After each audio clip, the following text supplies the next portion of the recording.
አይንህ እያየ በጅምላ ይሄናከ ክርስቲያን በቀን እየቀበርክ ነው። ኢትዮጵያ ውስጥ እኮ ነው። አይሆንም አትበሉ፣ ይሆናል። በቃ የኛ ግፍና ኃጢአት ግን አይመስላችሁ? የኛ እልከኛ ልብ አይመስላችሁ? ክርስትናውን ለወረት ለተጠቀምነው ለኛ በቃ ሀጊያ ሶፊያ እኮ ሆኗል። የቸሩ መድኃኔዓለም ቤተክርስቲያን መስጊድ ሆኗል።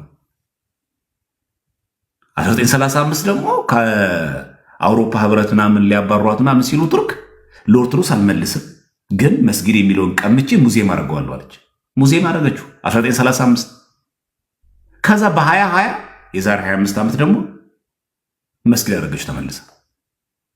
ከዛ አይታችሁ ከሆነ የሀጊያ ሶፊያ ቤተክርስቲያን ዩቲዩብ ላይ ገብታችሁ ተመልከቱ። የመድኃኔዓለም ቤተክርስቲያን ስዕለ አድኖቹን እንዳለ ሙሉ ቀለም እየቀቡ የሚደርሱበትን ሁሉ እየሸፈኑ አይሆንማ።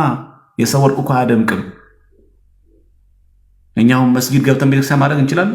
ይሆናል? ስብዕናስ ክርስትናስ ፍትህስ ነው? ይገባልስ? እኛ የበላይ በሆንበት አካባቢ ላይ እንደዛ ማድረግስ ይገባል? እና አይታችኋል ምን ያክል እንደሆነ።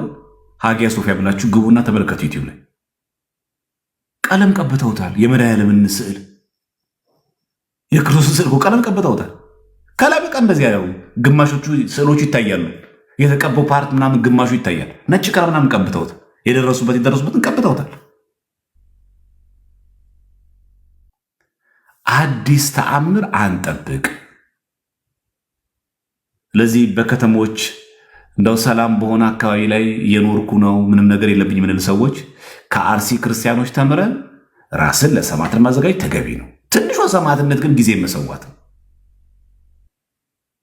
ካህናት አባቶቻችን ዘመኑን በመዋጀት ክህነትን በመጠበቀ መልኩ መጓዝ፣ ዲያቆናትም አገልጋዮችም ልክ እንደዚሁ መጠበቅ መጓዝ ተገቢ ነው። እኔ በጣም ማዝነው አሁን እየወጣ ያሉት በተለይ ወጣት ዲያቆናት ነገ እንዴት እንደምንዋጃት እችን ቤተክርስቲያን አላውቅም።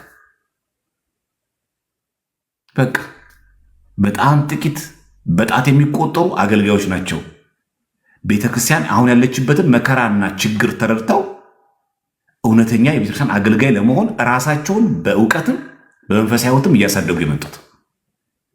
አብዛኛው ግን እንደዛ አይደለም። ለጥ ብሎ ተኝቷል። ገሚሱ ቅጥረኛ ዲያቆን ነው፣ ይቀድሳል፣ ደሞዝ አይቋረጥበት። ሰንበቴቱ መናፍቃን ገቡበት አልገቡበት፣ ምዕመኑ ተማረ አልተማረ፣ እሱም ቢጠይቁትም መልስም የለውም፣ እሱንም ችግር የለበትም፣ ደሞዝ አይቋረጥበት። በትሩፋት የሚያገለግልስ የሆነ የበዓል ቀን ልብሰ ተክህኖ ተለብሶ ይታይ፣ አለቀ። ማህሌት ምናምን ሲቆም ከበሮ የተሽከረከረ ይምታ፣ ጥምጣም ያድርግ፣ ካባ ያርግበት፣ አለቀ። ህዝቡ ተማረ አልተማረ፣ እሱ ዲያቆኑ ጥቅስ ከበደው አልከበደው ጉዳዩም አይደለም። ለመናፍቃን ምላሽ መስጠት፣ ስለ ኦርቶዶክስ እምነት ማወቅ፣ ስለ ቤተክርስቲያን ትምህርት ማወቅ የሰንበት ተማሪ ችግር ነው፣ የሰባኪ ችግር ነው። እሱ አይመለከተውም። የበዓላት ቀን መጥቶ ግን ካልቀደስኩ ብሎ ደግሞ ድብድብ። አሁን አንተ ዲያቆን ነህ፣ አሁን እግዚአብሔር ይቀበላል እንደዚህ ስላረክ? በስማ የንግስ ጊዜ እኮ የቀደሰው ቅዳሴ እኮ ድምፅ ነው የሚለው እግዚአብሔር አምላክ። እግዚአብሔር በዚህ ልትሸውዶ ትችላለህ? እግዚአብሔር በሾው የሚሸወድ ይመስላችኋል? ሳልጸልይ ስጋው ደግሞ ሳልቀበል እዚህ ቲክቶክ ላይ መጥቼ እንጣለብሽ ስለታዩ እግዚአብሔር አምላክ በዚህ የሚሸውዶ ይመስላችኋል? እግዚአብሔር እንዴት ነው እየሳልነው ያለ ነው ግን? እና ከዘመኑ አንዋጀውም። በጣም እኔ ፍራቻ እሱ ነው። አሁን እየመጣ ያለ በጣም እያገለገለ የምትሉት ዲያቆናት በጣም ጥቂቶቹ በጣም በጣት የሚቆጠሩ አገልጋይ ብቻ ነው ዘመኑን ለመዋጀት ራሱ ለማብቃት እየተጋ ያሉ። አብዛኛው የለበት። ምን እንደሚወጣ አላውቅም። ከማህበራዊ ሚዲያ ርቋል እንዳትሉት ፎቶን ይልቀቅ ታዩታላችሁ። የሆነ ጊዜ ሲቀድስ ያሳየናል፣ የሆነ ጊዜ ደግሞ ፕሪሚየር ሊግ ያሳየናል። ወያላው ዝም እያልን እየጨፈረ ማለት ደግሞ እኮ ይለቋል። ደግሞ ቲክቶክ ላይ መኪና መንዳት ለሱ ብርቅ ነው። ሲቀድስም ያሳየናል። መኪና ደግሞ እያንዳ ደግሞ ዘፈን ከፍቶ ደግሞ እየጨፈረም ያሳየናል። ሁሉ አይቅርብሽ። ምን አይነት ጉዶች እንደተፈጠሩ ደግሞ አሁን አንተ ነው የምታዝኑ ለአርሲ ሰማዕታት። አንተ ምች ታማኝ ሆንክለት ለቤተክርስቲያን። እንደው ሰው እንደው ሰው ለጭፈራ ለዘፈን አንድ ዲያቆን የተከለከለ ነው። እንደው ከወደቀ በኋላ እንደው ዘፈን ከሰማ በኋላ ጭራሽ እወቁልኝ ዘፈን መስማቴና መጨፈሬን ብሎ ነው ቪዲዮ የሚለቀው። ምን እናድርግህ አንተ ስለጨፈርክሽኛ? እንደው ምን አይነት ጉዶች ነን ግን እኛ እውነት። ሰው እንኳን ይሰናካል እንኳን አንልም። ሰው ዘፈን ሰማ ጭራሽ ነው ለቪዲዮ ይላል እኮ ያውም ቲክቶክ ላይ። እሑድ ቀን እንደዚህ ሲጨፍር ከሳት ያሳየንና ሰኞ ቀን ደግሞ ተንሱ ለጸሎት ደግሞ ይለናል። በዚህ ፐርሰናሊቲ በዚህ ስብዕና ለአርሲ ክርስቲያኖች አዝናለሁ ማለት ዘበት ነው። ይሄንን የምትቀልድበትን ድቁና ይሄን የምናሾፍበትን ክህነት ይነጥቅና ሌሎች ይችላል። እግዚአብሔር አምላክ የምትኖርባትን ከተማ እሳት ያደርጋታል። በአርሲ በሩቅ ቦታ ሰማታለሁ የምትለው አንተ አካባቢ እንዲመጣ ያደርገዋል። አላርም ነው እግዚአብሔር አምላክ ያሳየ። ተጠቀም። እዚህ ያሉት ያው ኢትዮጵያ ውስጥ ሩቅ አይደለም፣ ሩቅ ምስራቅ አይደለም፣ አውሮፓ አሜሪካ አይደለም። አንተ የምትኖርባት ሀገር ላይ ምናልባትም አንተ የምትኖርባት ክልል ላይ ይሄው እንደዚህ ክርስቲያን በመሆን እየተገደለ ነው ያለው። አንተ ተዘጋጅተህ ግን እግዚኦ ብለህ ወደ እግዚአብሔር ቅረብ። በቅስና ቄስ ከሆንክ በቅስና ሳትታማ በቅስና በንጽህና ተጓዝ። ዲያቆንም በንጽህና ተጓዝ። ምዕመንም እንደዛው። እንዲህ ማታረጉ ከሆነ ይሄው እሳት ይመጣል። በብልጣብልጥነት እግዚአብሔር ልንሸውደው አንችልም። በአውደ ምሕረት ስለተሞጋገስን እግዚአብሔር ልንሸውደው አንችልም። ሰበከው እኮ ዛሬ ስለተባለ እግዚአብሔር አይሸወድም። ንጹህ ስብከት መሆኑ እግዚአብሔር የሚፈልገው በድምፃችን በታዋቂነት በፌመስነት የለም። እግዚአብሔር እንደዚህ አይሰማም። በመልክ አይሰማም፣ በብሔር አይሰማም፣ በድምፅ ቅላጼ አይሰማም። የሚስረቀረቅ ድምፅ ስላለ እግዚአብሔር በዚህ አይሰማም። ንጹህ ልብ ቅድም እንዳነበብነው በንጽህና ያገለግሉ ዘንድ ነው የሚለው። በሉ እንግዲህ የአርሲ ሰማዕታትን እንምሰላችኋል። እንደነሱ እንኳን አንገታችንን ባንሰጥ እንኳን ሰማዕት መሆኑ እንኳን መጨከም ቢከብደን እንኳን ቢያንስ ድንቁ ነው እናክብረው እንጂ ቢያንስ በንጽህና እናገልግል እንጂ ነገ ስለ እምነት ብትጠየቅ እኔ ዲያቆን ብዬ እመልሳለሁ እንበል እንጂ ምን ያደርጋልኛ? ስታገኙ መንገድ ላይ በጣም ነው ወድ በጣም ማደንቅ ምን ያደርጋልኛ? አንተ እዛ ናይት ክለብ እየገባልኝ ምን ያደርግልኛል?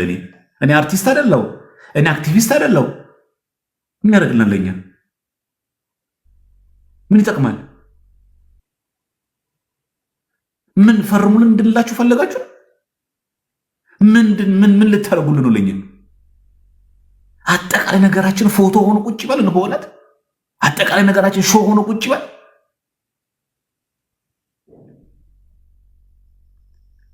ካልተመደበ ማይቀድስ፣ እሱ ማይቀድስ ከሆነ ማያስቀድስ፣ እሱ ቀዳሽ ያልሆነበት ጊዜ መጥቶ ማይቆርብ፣ ሁሉ ነገር አይቅርብ። እዚህ ጋር ልብስ ተክኖ ታዩታላችሁ። እዛ ጋር ደግሞ ጭጭጭቅ ያለ ሱሪ ደግሞ ያደርጋል። እዚህ ታፋው እግሩ ሁሉ ነገር አይቀርም። የሆነ ጊዜ ደግሞ የጉባኤ ቀን ደግሞ ከሰዓት ደግሞ ጠዋት የቀደሰው ሰውዬ በቁንጣ ደግሞ ታዩታላችሁ። ደግሞ ቁንጣ እግሩ እንኳን ለቁንጣ እኮ አይሆንም። እንደው የሚያምር እግር ቢኖረው ስለ አንድ ነገር ነው። እንዲሆኑ ነው ሰማዕትነት የሚኮነው። ክርስቲያኖች ዲያቆናት ላይ ለምንድን ነው መሰላቸው አጽንኦት ሰጥቼ የምናገረው? አሁን የሚወጡት ዲያቆናት ቅዳሴውን ከማወቅ ገብቶ ከመቀደስ ባሻገር እዚህ መጽሐፈ ቅዳሴ ላይ ያለውን እንኳን ግዴታ መውጣት ካልቻልን ዘመኑን መዋጀት አንችልም። እራሳችንንም ቤተክርስቲያናችንም ጭምር ነው የምናዋርደው ነው። ይገባችኋል? እንጂ ሁላችሁም ቲክቶክ ላይ ገብታችሁ ስበኩ አይደለም እያልን ያለ ነው። ሁላችሁም አስተማሪ ሁኑ እያልን አይደለም። ግን ስለ እምነት ብትጠየቅ ግን ትመልሳለህ? ስራ ቦታ፣ ታክሲ ውስጥ፣ ትምህርት ቤት፣ ነገ ደግሞ ስታገባ በሰፍ ብትጠየቅ አንገት ነው የምትደፋው ወይስ አጣቅሰ ለዛ ምን ፍቅር ነው መለስ ይሰጣል? አሁን ያላነበብከውን አሁን ያላወቅኩ መቼ ነው የምታውቀው? እንጂ ሁሉም ሰው እንደው ዲያቆናት ማለት ሁሉ ሚዲያ ላይ ካልወጣ ሁሉም ሰባኪ አይደለም። በቃ በምን በንጽህና በቅድስና ያገለግሉ ዘንድ ነው የሚለው ይኛል። ስለዚህ ባካችሁ አሁን በአርሲ ያሉትን ክርስቲያኖችን እያሰብን እኔስ በንጽህና እያገለገልኩ ነው እንጂ በጣም ያሳዝናል የአርሲ ሰማዕታት ምናምን ብለን ፕሮፋይል ቀይረን ከዛ ማለፍ አለበት። ሰማዕትነት ቤተክርስቲያን እኮ ስራዋል። በዲዮቅልጥያኖስ ዘመንም እኮ ተከስቷል። የእነዚህ ሰማዕታት ነፍሳቸው ይማር ሰው የሚባለው በረከታቸው ይደርብን የሚባለው እኚህ እኮ ሰማዕታት ናቸው። በክርስትናቸው የተቀበሉት ዋጋ ነው። እኛስ ግን አረንጓዴው ሰማዕትነት ግን እየፈጸምን ነው። ቀይ ሰማዕትነት ይቆየን፣ አረንጓዴው ሰማዕትነት ግን እየፈጸምን ነው። የለም እስቲ አንተ ለትዳር አጋር ታማኙን ሰማዕትነት ነው። ከጮኛ ውጭ ሌላ አልሄድም፣ ከትዳሪ ውጭ ሌላ ቦታ አልሄድም። ሰማዕትነት ነው። የግድ እኮ ሰይፍን ብቻ ማለት እኮ አይደለም። እዛም እዚህ የሚረግጥ እኮ ሰው አለ። እያወቃችሁት ኦፊሻሊ ፍቅረኛ እንዳለው እያወቅን ኦፊሻሊ ባለትዳር መሆኑ እየታወቀ ነው። መረጣ ላይ ካለስ ችግር የለም። እንደው 30 ቦታ ላይ የሚረግጥ ይሄ ሰማዕትነት። አንተም ወንድ አንቺም ምመን ሴት ይሆናችሁት ንጽህናችን ጠብቀን ከተጓዝን የሰማዕትነት ነው። ስለዚህ የአርሲ ሰማዕታት በረከታቸው ይደርብን እያለን እኛም ለሰማዕትነት መዘጋጀት አለብን። ከምን ጀምረን? ከአረንጓዴው ሰማዕትነት። እስቲ መጀመሪያ ጊዜ እንስጥ። ቀን ሙሉ ፊልም እየኮመኮም ከምትውል እስቲ አንድ የቅዳሴ አንድ ገጽ እስቲ እንኳን አንብበዋል። እስቲ አንድ ቃሪያ ሱሪ ብቻ ሳይሆን ቃሪያ አሳሰብ እስቲ ይኑርህ። እስቲ አራዳሁን ዛሬ የምሰብከው ምስባክ የዳዊት መዝሙር ምዕራፍ ይሄ ነው፣ አንድምታ ደግሞ ይሄ ነው ብለህ እስቲ ግባ። እስቲ አራዳኑ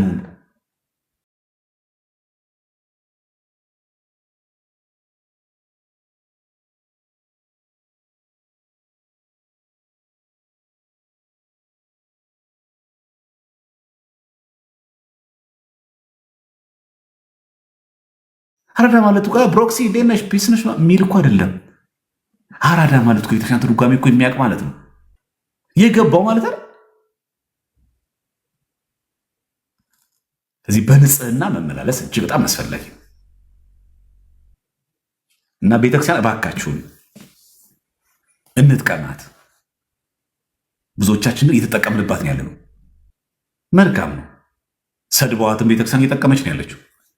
አገልግለው መሪጌታ ነበርኩኝ ዲያቆን ነበርኩኝ ምናምን ብለው ወጥተው እየሰደቧትም ጊፍት እያገኙ እየበሉ የቤት ክራያቸውን እየከፍሉ ይኖሩባታል። ሰድባሃትም እንጀራ ናት ቤተክርስቲያን። እንደው ቢያንስ እንኳን አታሳዝንህም?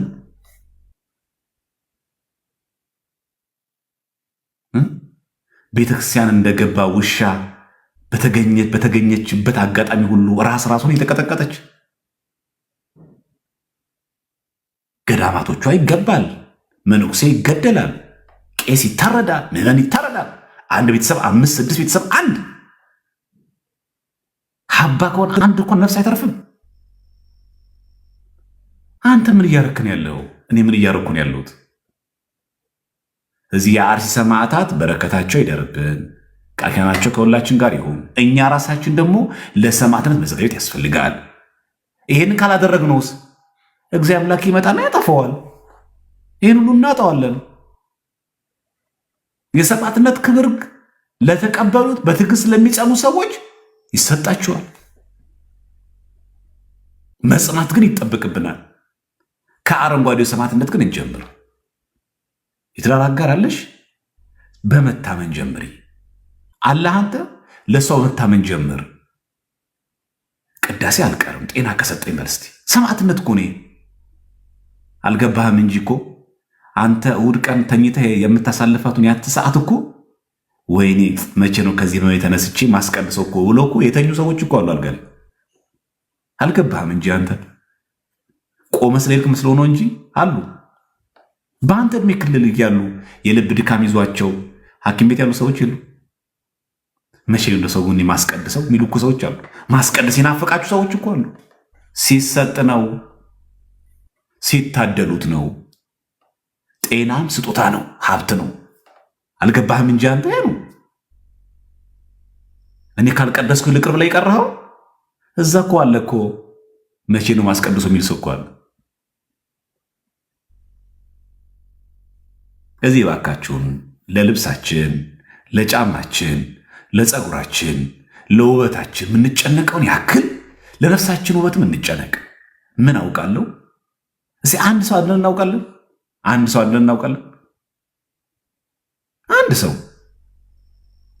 እኔ ዲያቆን ነኝ፣ እዚህ ደብር ነው ማገለግለው፣ ግን እንደዚህ አይነት ሰዎችን መክሬ ዘክሬ አስተምሬ ከምንፍቅና ከኑፋቄ ጠብቅ ያሉ ምንለው ሰው አለ?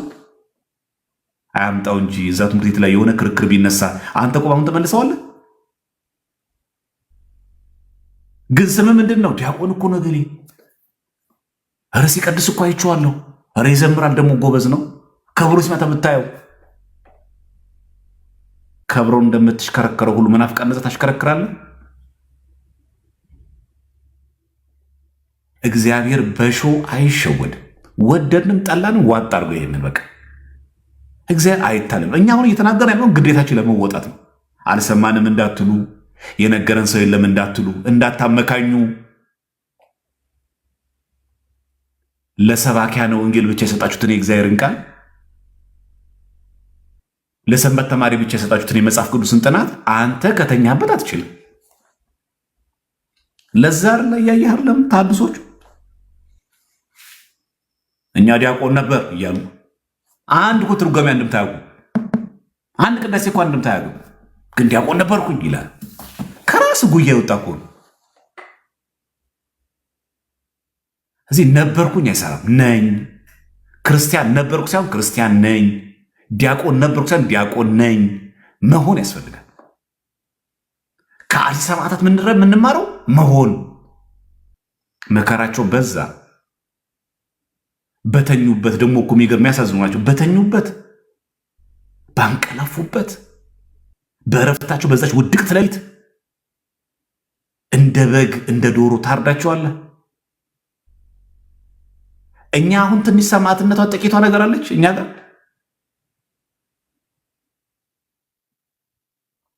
ከልብ የምታዝን ከሆነ ከልብ አልቀሰ ከሆነ ከልብ ልብሽ ደምቶ ከሆነ እስቲ ከነገ ጀምረሽ እስቲ የንስሐ አባት ከልሽ ንስሐ አባት ያዥ። እስቲ ከነገ ጀምሮ እኔ እቆርባለሁ እስቲ እንበል፣ እንጨክን። ስለዚህ አንገታቸው ለሴፍ ሰጡ አይደል? እስቲ እኛ ደግሞ ለስጋው ደግሞ እስቲ እንጨክን። እኛ እስቲ ለቁርባን እስቲ እንጨክን። እስቲ እኛ ቃለ እግዚአብሔር ለመማር እስቲ እንጨክን። የቤተክርስቲያን መሰረታዊ ትምህርት ለማወቅ እኔ እጨክናለሁ። ከአሁን በኋላ ሰንበት ገብቼ እማራለሁ እስቲ እንበል። እስቲ እንጨክን ለዚህ ይህንም እንዳላጣው ነገር እንጂ ፕሮፋይል በመቀየር እግዚአብሔር አምላክ ሊተወን አይችልም። ሰላ አይደለም። አርቅልን፣ ከመከራ ጠብቀን እንጂ እኮ ቅዳሴያችን ላይ እኮ አለ እኮ የሰማዕትነት ስራ ይሰጠን ዘንድ ብሎ ሰማዕትነት ስራ ነው። ቤተክርስቲያን የምትለምነው ነው። ትዝ ይላችኋል አይደል? የዛሬ ስንት ዓመት እንደሆነ አላውቅም እንጂ ግብፅ ውስጥ የሆሳዕና ቀን አይሴስ የቅዳሴ በሴቶች መቀመጫዋ ወንበር ላይ ከስር ወንበሩ ላይ ቦምብ ጠምዷል። የሆሳዕና ቀን ኮፕቲክ ግብፅ ውስጥ። ከዛ ጳጳሱ ዘንባባ እያደሉ እያለ የሆሳዕና ቀን ቅዳሴው አልቆ የተጠመደው ቦምብ በሴቶች ወንበር ከስር ላይ ስለነበረ ቦምብ ፈነዳ። ብዙ ሰዎች ናቸው በአንድ ቀን ያለቁት። ገብታችሁ ማየት ትችላላችሁ። በጣም የሚገርመው በሳምንቱ ቦምቡ በፈነዳ በሳምንቱ እጅግ ብዙ ቁጥር ያላቸው ክርስቲያኖች ተገኝተው ያ ቦምብ የፈነዳበትን ቦታ ላይ እንዲየደባበሱ እንደዚህ ያደርጋሉ። ወይኔ እንደዚህ ባስቀደስኩኝ የዛን ቀን ያ ሰማዕትነት አመለጠኝ አሉ። እኛ ብንሆን ኖሮስ? አንቺ እኮ አጉል ነው ቤተክርስቲያን የሚያደርግሽ። አንቺ እኮ አጉል መነኩሴ ያጫውትሻል። አንተ እኮ አጉል እግዚአብሔር ትፈታተናለህ። ለምን ከእግዚአብሔር ጋር የምታጣላኝ? እኛ እኮ መንፈሳዊ መሆናችን እኮ በእኛ ቤት በጣም እያወዛ ነው ማለት። እሱ ከእግዚአብሔር ጋር የሚያጣላ፣ አንተ ከእግዚአብሔር ጋር የምታስታርቅ።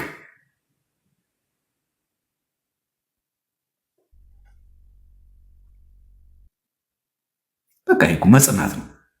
አይሹኛ ሰማዕታት ላይ እንዴት እንዳልሰራ በሳምንቱ ኮፕቲክ በዛ ቤተክርስቲያን ቦምብ ፈነዳ ቤተክርስቲያን የተገኘው ሰው ብዛት። እኛ እኮ በሳምንቱ አንገኝም፣ ዘውተን እኛ አንገኝም።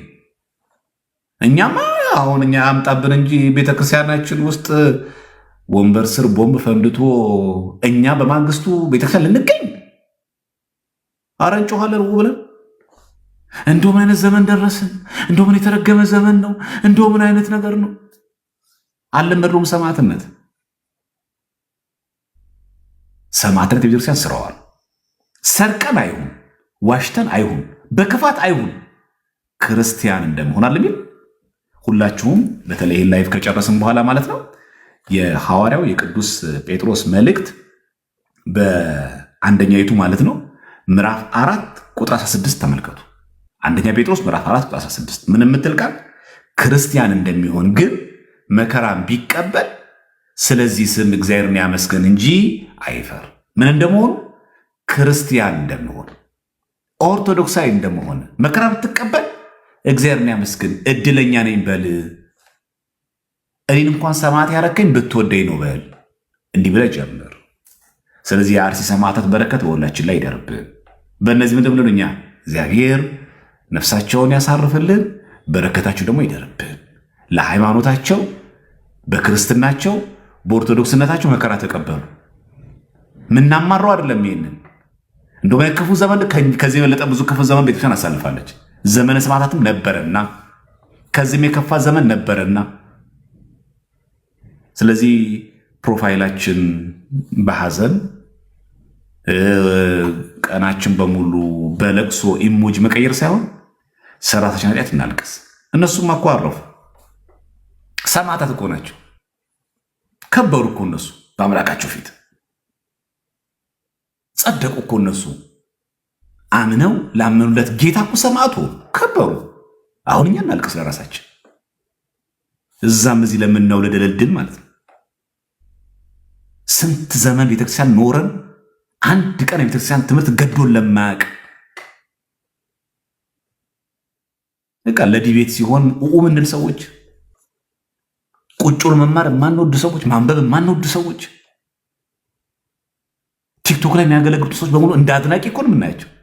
ገራሚ ሰዎች እኮ ነው። እውነት እኔም እንደነሱ የቤተክርስቲያን ትምህርቴን በደንብ አውቄ ቢያንስ እንኳን አጠገብ ላሉ ሰዎች ለሰፈር ሰው ደርሳለሁ እንኳን አንልም እኮ እገሌን እኮ በጣም ስወደው ምን ያደርጋል? እንደዚህ አታሽቃብጡ፣ አታካብድ። ምን ያደርጋል ይሄ? እኛ ከሰማይ እኮ ዱብ ብለን የወረድን እኮ አለንም እኮ። አንተ እዛ ደረጃ ደርሰሃል። በቃ ሰገር ነው በቃ አለ። ክርስቲያኖች የሰው ተከታይ ቲፎዞ አታድምቁ። በቃ ከወደድክ ጸልይ፣ ወንድሞቻችንን እንጠብቅልን ብለህ ጸልይ። ወዳሴ ማርያም ጸሎት አስበን ከዛ ቀጥለ ግን አንተ ራስ የቆምክበት አውድ አስተካክለው። ከጭፈራ፣ ከጫት፣ ከሲጋራ፣ ከተንኮል፣ ከዘረኝነት ውጣና እውነተኛ ዲያቆን፣ እውነተኛ ክርስቲያን ተገኝ። እስቲ ማህሌት አንቀርም ሲሆን እኮ የጽጌ ጾም መጾም ነው። የፈቃድ ጾም ነው። የጽጌ ጾም የፈቃድ ጾም ነው። የፈቃድ ጾም መጾም ነው። እንደው ካልቻልክ እንኳን ቢያንስ ማህሌት የጽጌ መቆም።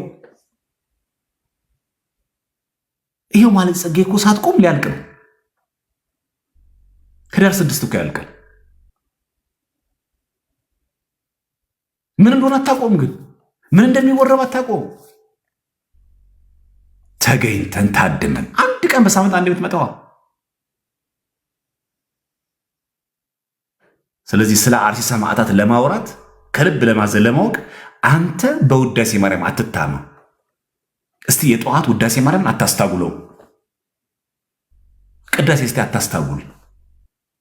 አሳት በኩራት እስቲ አታስቀረው። ሰማዕትነት ከዚህ ይጀምራል። አንተ እግዚአብሔርን ሰማዕትነት የእግዚአብሔርን አሳት በኩራት ኝክ አድርገህ እየበላ እያስቀረህበት እያስቀረሽበት ደስ ይላል የምናስቀድሰው ሲመቸን ሲደላ ሰው ደውሎልን ምናምን ነገር ሲቀሳቅሱ ካልተደወለልን አብረን እንሂድ ካልተባለን ጉዳያችንም አይደለም። ሰማዕትነት ከዚህ ነው የሚጀምረው። ስለ ቤተ ክርስቲያኔ ከአሁን በኋላ በደንብ አውቃለሁ፣ ለሃይማኖቴ ይቆማል ማለት ነው እንጂ እግዚአብሔር አምላክ ለኢትዮጵያ በተለየ ሁኔታ የሚሰራው ፌቨር የለም። አይታል ሶሪያ የለችም። ተመልከቱ ምን እንዳሉ ብፁዕ አቡነ በርቶሎሜዎስ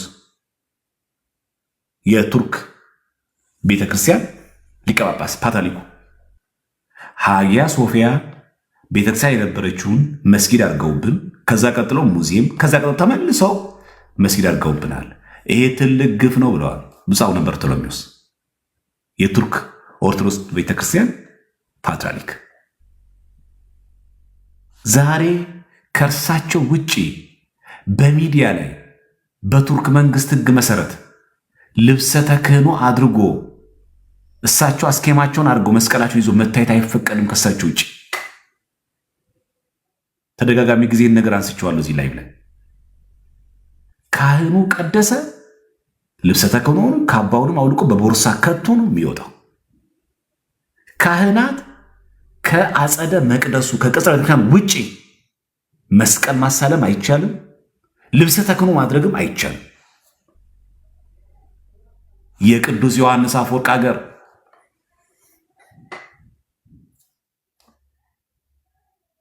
ጎርጎሪዎስ ዘንዚናዙ ወንጌል የሰበከባት ሀገር። ጎርጎሪዎስ እኮ ሲመጣ ቁስጥንጥንያ ላይ 4% ኦርቶዶክስ እኮ ነበር። 4% 96%ቱ ወልድ ፍጡር ነው የሚል ሎቱ ስብሐት። ከዛ ጎርጎሪዎስ ምንድን ያደረገው በቤተክርስቲያን ታሪክ እንደምታውቁት ልብሱን የጵጵስናውን ቀይርና ቆብ አድርጎ ተራ ሰው መስሎ ልክ የሚበላ ምግብ በከተማው ያለችዋን እንቅስቃሴ ሲያይ እዚህ ጋር ዳቦ የሚሸጣለ ሲላቸው፣ አዎ ወልድ ፍጡር ነው ስንት ዳቦ ልስጥ ነው የሚባለው። ተመልከቱ እንዴት አርዮሳዊነት የአርዮስ ክርት እንዴት በቁስጥንጥንያ ሰፍኖ እንደነበር። ማንኛውም ዕቃ ስትሸጥ የዛ ሰዓት አዎ ወልድ ፍጡር ነው እሺ ምን ልስጥህ ነው የሚባለው። ልክ እቺ ፕሮቨርብ ናት። ልክ እንደ አንድ ስሎጋን ሆነ የምታገለግል ናት፣ መፈክር ናት።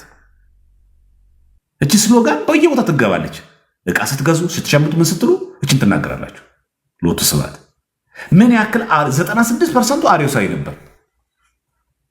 ጎርጎሪዎስ የቁስጥንጥንያ ሊቀ ጳጳስ ሆኖ ሲመደብ ቁስጥንጥንያ ላይ የነበረው 96%ቱ አርዮሳዊ፣ 4% ብቻ ኦርቶዶክስ ነበር ይቀር። ጎርጎሪዎስ ወደ መንበረ ፕትርክናው ተቀምጦ ወንጌል አስተምሮ ህዝቡን አስተምሮ ጎርጎሪዎስ ሲያርፍ 4% ብቻ አርዮሳዊ ቀርቶ 96%ቱን ኦርቶዶክስ ነው ያደረገው። ገለበጠው።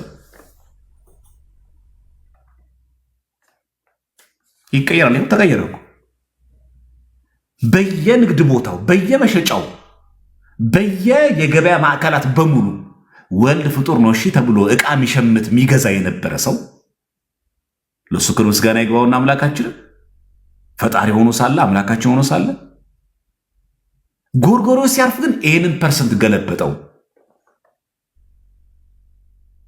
96%ቱን ኦርቶዶክስ አድርጎ 4% ብቻ ቀረ። ያቺ ሀገር ናት ዛሬ እስላማዊ የሆነችው። በቃ እነ ጎርጎሪዎስ ቀይተው ሰርተው አለፉ። እነ ቅዱስ ዮሐንስ አፈወርቅ ሰርተው አለፉ።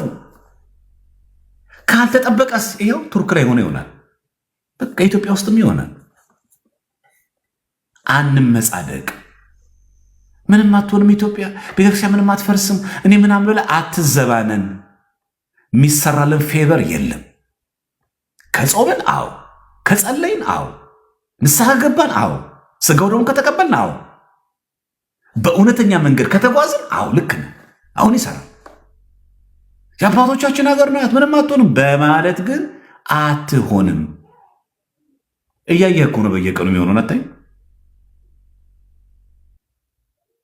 ኢትዮጵያ ውስጥ ምንም ነገር በተፈጠረ ቁጥር ግጭት መጀመሪያ የሚጀምረው ቤተክርስቲያን ከማቃጠል ሰውን ከመግደል ነው የሚጀምረው። ይሄ አዲስ ነገር ነው። በቃ አለቀ። የኛ ቤተክርስቲያን እኮ ላቦራቶሪ ሆናለች፣ ቤተ ሙከራ ናት። የምትፈልገውን ነገር ኢትዮጵያ ውስጥ ለማሳካት መጀመሪያ የምታደርገው ምንም ፓርቲውን መጀመሪያ የምታደርገው ቤተክርስቲያኒቷን በማውደም ነው፣ ኦርቶዶክስን በመግደል ነው። ይሄ ነው መፈክሩ። በቃ በንጽህና በቅድስና ካላገለገልን ከጠቅላይ ቤተ ክህነት አንስተን እስከታች ያለን በትክክል ካላገለገልን ይህ ሁሉ አይኖርም። በቃ ፌበር አይሰራም። እግዚአብሔር አምላክ ለሰው ኢትዮጵያ እናንተ እንደፈለጋችሁ ነው። እሺ እንደፈለጋችሁ አትስሩ። የአባቶቻችሁ ቃል ኪዳን ስላለ እንደፈለጋችሁ ችግር የለውም። እናንተ ስትፈልጉ ዘረኛ ሁኑ፣ ስትፈልጉ ዘሙቱ፣ ስትፈልጉ ጥላቻ ይኑርን፣ ስትፈልግ ንስሐ አትግባ፣ ስጋው ደሙን አትቀበል፣ ችግር የለውም። እሺ እናንተ በስፔሻል ኬዝ አልነካችሁም አይልም። እግዚአብሔር ፍትሐዊ አምላክ ነው። እግዚአብሔር እኮ ጻድቅ ነው፣ እውነተኛ ዳኛ ነው። ሶሪያንና ቱርክን ጠልቶ ኢትዮጵያን በተለይ አይወዳትም። እግዚአብሔር ንጽህና ካለ ቅድስና ካለ ለአባቶቻችን የተሰጠውን ያንን ቅዱሱን ሃይማኖት ጠብቀን ካቆየን አዎ ይሆናል። ፌቨር ግን አንጠብቅም። እንደፈለጋችሁ ነው ግን አይባልም። እንደውም የእግዚአብሔር ቸርነት ነው እስካሁን የጠበቀን። ኢትዮጵያ ውስጥ እንደተኮነው እንደተፈጸመብን ግፍ እንደሆነችው ቤተክርስቲያን እንደሆነችባት ነገር በሙሉ አሁን እውነት የኢትዮጵያ ኦርቶዶክስ ቤተክርስቲያን መቆም ነበረባት። እንደተሰረልን ሴራ ቢሆን ኖሮ እንደተደረገው ደባ ቢሆን ኖሮ ዛሬ የኢትዮጵያ ኦርቶዶክስ ቤተክርስቲያን እውነት እንደዚህ በዚህ ልክ ቆማ መታየት ነበረባት። ምን ያልመጣ መከራ አለ እና በጣም አስቸጋሪ ነን ነው ማለት። እዚህ መጀመሪያ ዘረኝነቱን ከራሴ መጀመሪያ ታማኝነት መጀመሪያ ከራስ ለእምነቴ ለሃይማኖቴ እቆማለሁ። በንጽህና ለማገልገል ነው ምተጋው። በማንም ላይ በክፋት አልነሳም። ቂም ተንኮል በማንም ላይ ሊኖረኝ አይገባም። ከራስ ጀምር መጀመሪያ። እገሌ እኮ ዘረኞች ናቸው ካሉ መጀመሪያ አንተ ከዘረኝነት ውጣ። ከዛ ነው ዘረኝነት የምትቃወመው። አንተ ጋር ያለውን ልክፍት መጀመሪያ አስወግደው። በሰፈር በቀበሌ የምታስበው መጀመሪያ አንተን ጓደኝነት አፍርሰው። በብሔር በጎሳ የሰበሰብካቸውን ጓደኞች በትና መጀመሪያ ሰው ናቸው ይበልጥ ደግሞ ክርስቲያን ናቸው ብለ ጓደኛ ያዝ። ያንተ ጀማ እኮ ራሱ ችግር አለበት። ፍቅረኛ ሲይዝ በዘረኝነት አሁን አንተ ስለ ዘረኝነት ትቃወማለህ? ስንት እያለቀሰችብሽ እያለቀሰብሽ እሷ እያለቀሰች በአንተ ላይ አንቺም እሱ እያለቀሰብሽ ብሔርን ጎሳ መሰረት አድርገን የተሆናችሁ ሰዎች የሉ? በቤተሰብ ተጽዕኖን በለው በራስም ተጽዕኖ በለው። አሁን አንተ ነህ ዘረኝነት የምትቃወም? ይህንን ዋጋ ሳትከፍል ነው አንተ ስለ ጠቅላይ ቤተ ክህነት ዘረኝነት የምታወራው? አንተ ራሱ ጉደኛ ሰው አይደለም እንዴ? እኔ ራሱ ጉደኛ ሰው አይደለም እንዴ? ራሳችን ላይ ያለውን ጉዱፍ ሳናስተካክለው ነው የጠቅላይ ቤተ ክህነት የሀገረ ስብከት ዘረኝነት ብለን የምናነሳው? ምን ያክል እኮ እንደተለከፍን እኮ የምታውቁት ከጓደኞቻችን ጋር ራሱ እንኳን ስንጋጭ ሲያናዱንና የሆነ ነገር ጥፋት ሲያጠፉ ብልጭ ብሎብን እኮ ራሱ የምንናገራቸው እኮ በብሔራቸው ያጠፉትን ጥፋት እኮ ብቻ እንኳን እንናገርም እኮ እኛ ተለክፈናል እኮ እውነት። በጥፋቷ መናገር እየቻልሽ ድሮም እንደዚህ አይደለሽም ይላል። ምን አስገባሽ አንቺ እሷ ዘር ላይ? ምን አገባ አንተ እሱ ዘር ላይ? ጥፋቱን ንገረው በቃ አለቀ። ምን አገባ አንተ ከዘሩ ጋር? የአርሲ ሰማዕታት አሳዝነውሃል። በአርሲ ሰማዕታት ልባችን ተሰብሯል። እንግዲያውስ እንዲህ ከተሰበረ ከልባችን ይቅርታ እንደራረግ። ከልባችን ደግሞ እውነተኛ አገልጋዮች እንሆን። እውነተኛ አገልጋይ ማለት የእነዚህ ሰማዕታት በረከት ይደርብን። በቃችሁ በለን እግዚአብሔር አምላክ በምህረቱ። በጣም ከባድ ነው። ዛሬ እዚህ ሰላማዊ ቦታ ስላለ ምንም ላይመስለን ይችላል። አስቡ በዚህ ሰዓት እዛ ቦታ ላይ ሐዘን እንዳለ ከተማዋን ወሮት ቀየውን እንዳለ ከቦት፣ በዛ ላይ ደግሞ ኦርቶዶክሳውያን ደግሞ እኛም ነገ እንደዚሁ እንገደል እያሉ በስጋት እየኖሩ ሀገር ቀይሮ አይወጡ አቅም የሌላቸው ሰዎች ይኖራሉ። ባሉበት ሆኖ አንዳንዶቹ ደግሞ ቤተክርስቲያን ትቼ አልወጣም ከቤተክርስቲያኔ ጋር እዚህ ጋር እሞታለሁ እያሉ እያንዳንዷ ሌሊት ሰቀቀን። አንተ ለጥበት እያንኮራፋተኛለህ። እነሱ ጋር ግን እያንዳንዷ ሌሊት ሰቀቀናት። እኛ ምንረሸን ይሆን? እኛ ምንሞት ይሆን? እኛ ምንገደል ይሆን እያሉ በሰቀቀን ያድራሉ። እቺ ሰቀቀናችሁ ሰማዕትነት ነው ታውቃላችሁ? ሰማዕትነት እቺ እግዚአብሔር ይቆጥራታል። እቺን እግዚአብሔር ይቆጥራታል። የሞቱባትና ደማቸው የፈሰሰባትን ብቻ ቀናል ለሚያስብላቸው እቺ በሰቀቀን የምትኖርባት ዓመት ራሱ ቀን ሌሊት ሁሉ ትቆጠራለች። እግዚአብሔር እኮ ቸር አምላክ ስሙ የተመሰገነ። ይቆጣታል። እያንዳንዷን መከራ ቀን እያንዳንዷን እንባቸውን ይቆጥራቸዋል። ወዮ ለኛ የዚህ ሁሉ በግፍ የፈሰሰ ደም ለኛ ለጥሎ የሚያኖር ይመስላል?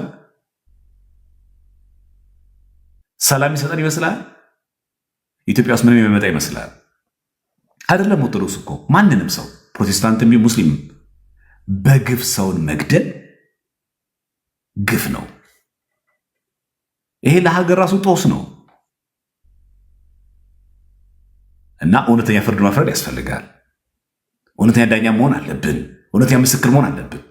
ቤተ ክህነቱ፣ ሀገረ ስብከቱ መከተል የሚገባው የህግ አግባብ ተከትሎ ተጠያቂዎችን ምናምን ለህግ ማቅረብ እሱ አንድ ነገር እና አሁን ስለ እሱ አለ ማነሳላችሁ። እኛ ግን ለሰማዕትነት የተዘጋጀ መሆን አለብን። በአግባቡ ድቁናውን ካልተጠቀምነው፣ በአግባቡ ቅስናውን ካልተጠቀምነው፣ በአግባቡ ክርስትናችን ካልተጠቀምነው ከተማ ውስጥ እየኖረ እየጨፈረ እየደነሰው እዛ እኮ ነው እሱ ኦሮሚያ ክልል እኮ ነው አርሲ እኮ ነው እያለ መሀል አንተ ከተማ ላይ ይመጣልሃል። መደበቂያ የለም። የዛኔ ተዘጋጅተህ ኑር። አለቀ። ይሄን ያህል የተሰጠህን ሰላም፣ የተሰጠህን ዕድሜ፣ የተሰጠህን ቤተክርስቲያን በሰላም ወጥቶ በሚኖርባት ሀገር ከተማ ላይ እየኖር ካላስቀደስክ ያችን ልትነፈጋለች። ደግሞ አይተረዋል እኮ በዘመነ ኮሮና ቤተክርስቲያናችን ተዘግታ አላየን? ቤት ሆናችሁ አስቀድሱ በላይ ተብለን ሰው ሞቶ እንኳን ለመቅበር ሲሰበሰብ ሰው ፖሊስ መጥቶ እየበተነ ሀዘን ላይ እንኳን መቀበል አትችልም። ኢቭን ሀዘኒቶችን ጭምር ያስራል። በዘመነ ኮሮና እኮ ታይቷል። በተን ሰው እንዳትሰበስብ ሰው ሞተ ቀበርክ ሂዱ ይባላል። ወደ ቤት በቃ ሂዱ እንኳን አይጣልም። እርምህን ማውጣት እንኳን አትችልም። እግዚአብሔር በቁጣ ከመጣ እንዲህ ነው የሚያደርግ። ልክ የሆነ ነገር የጣልክ አይመስልም? የሆነ የተሰበረ ዕቃ ብርጭቆ የወረወርክ አይመስልም? አባትን የሚያክል ነገር ቀብረህ ድንኳን መጣ የለም እንዴ? በቃ ዝም በል በቃ በትን ሰው። ኮሮና ነው ዘመኑ። ይህን ዘመን እኮ አልፈሃል። አንመጻደቅ ከቤት ነው ተብሏል እኮ በቃ አለቀ። ለነገሩ እግዚአብሔር አምላክ ሲያስተምረን ነው የውሸት ሟሟ ስንባባል ብራዳ ምናምን በትከሻ የውሸት ስናደርገው እግዚአብሔር አምላክ ሰላምታ የሚከለክል በሽታ መጣው። ኮሮናው ውሸት ነው። ልባችን ሌላ፣ አፋችን ሌላ። ጥርሳችን ፈገግ ብሏል፣ ልባችን ግን ጥርስ ነክሷል። ምን ያድርገው እግዚአብሔር? እናንተ ሰላምታ ያስፈልጋችሁም እኮ ምን ያስፈልጋል? እዚህ ከአንቺ ጋር አጨብጭባ ስቃር ለዛ ጋር የምትቦጭቅሽ እዚህ ጋር ከአንተ ጋር እቅፍ ብሎ ወንድሜ ብሎ አለም እዛ ጋር የሚያስገድልህ አፋችን ክፉ ቃል ስለሚያወጣ አፋችን የሚዘጋ ማስክ ያለበትን በሽታ መጣው። በቃ ዝም በል ውስቲ ዝም በል። በትንፋሽ የሚተላለፈው ዝም በል እኮ ታውቃላችሁ። ዝም በል በቃ አያምርም። አሁንም ግን ያንቀሸቅሸናል። አሁንም ማባላቱን አልተውንም። ወንድሞች ከወንድሞች ጋር እንዲጋጩ ወሬ እያመላለስ እንደዚህ እናባላለን። አሁን እንኳን አንማርም። የአርሲ ሰማዕታት እግዚአብሔር ይሁናችሁ። በእውነት እያንዳንዷ ሌሊት ሰቀቀን ሆነችባችሁ እንደሆነች እናውቃለን። መከራ እንደሆነችባችሁ እናውቃለን። ከዛ የነገ እኛም ተረኛ ሆነ ነገ እንገደል ይሆን እያላችሁ እያሰባችሁ ያላችሁት የቅዱሳን ሰማዕታትን ቃል ኪዳናቸውን አማላጅነታቸውን አምላክ አስቦ እናንተን የሚጠብቃችሁ አሁን የሚደርስልን እግዚአብሔር ብቻ ነው። እገሌ ያለ ምንለው አይደለም። ድሮም የነበረን እግዚአብሔር ነው። አሁንም ያለን እግዚአብሔር ነው። ነገ የሚኖረን እግዚአብሔር ነው። ኃይላችን መከታችን እግዚአብሔር ነው። ኃይል እግዚአብሔር ነው። ማዳንም እግዚአብሔር ነው። አንመካም በጉልበታችን አለ ምንለው እግዚአብሔር ነው የኛ ኃይላችን። የኛ መዝሙሩም ይሄ ነው።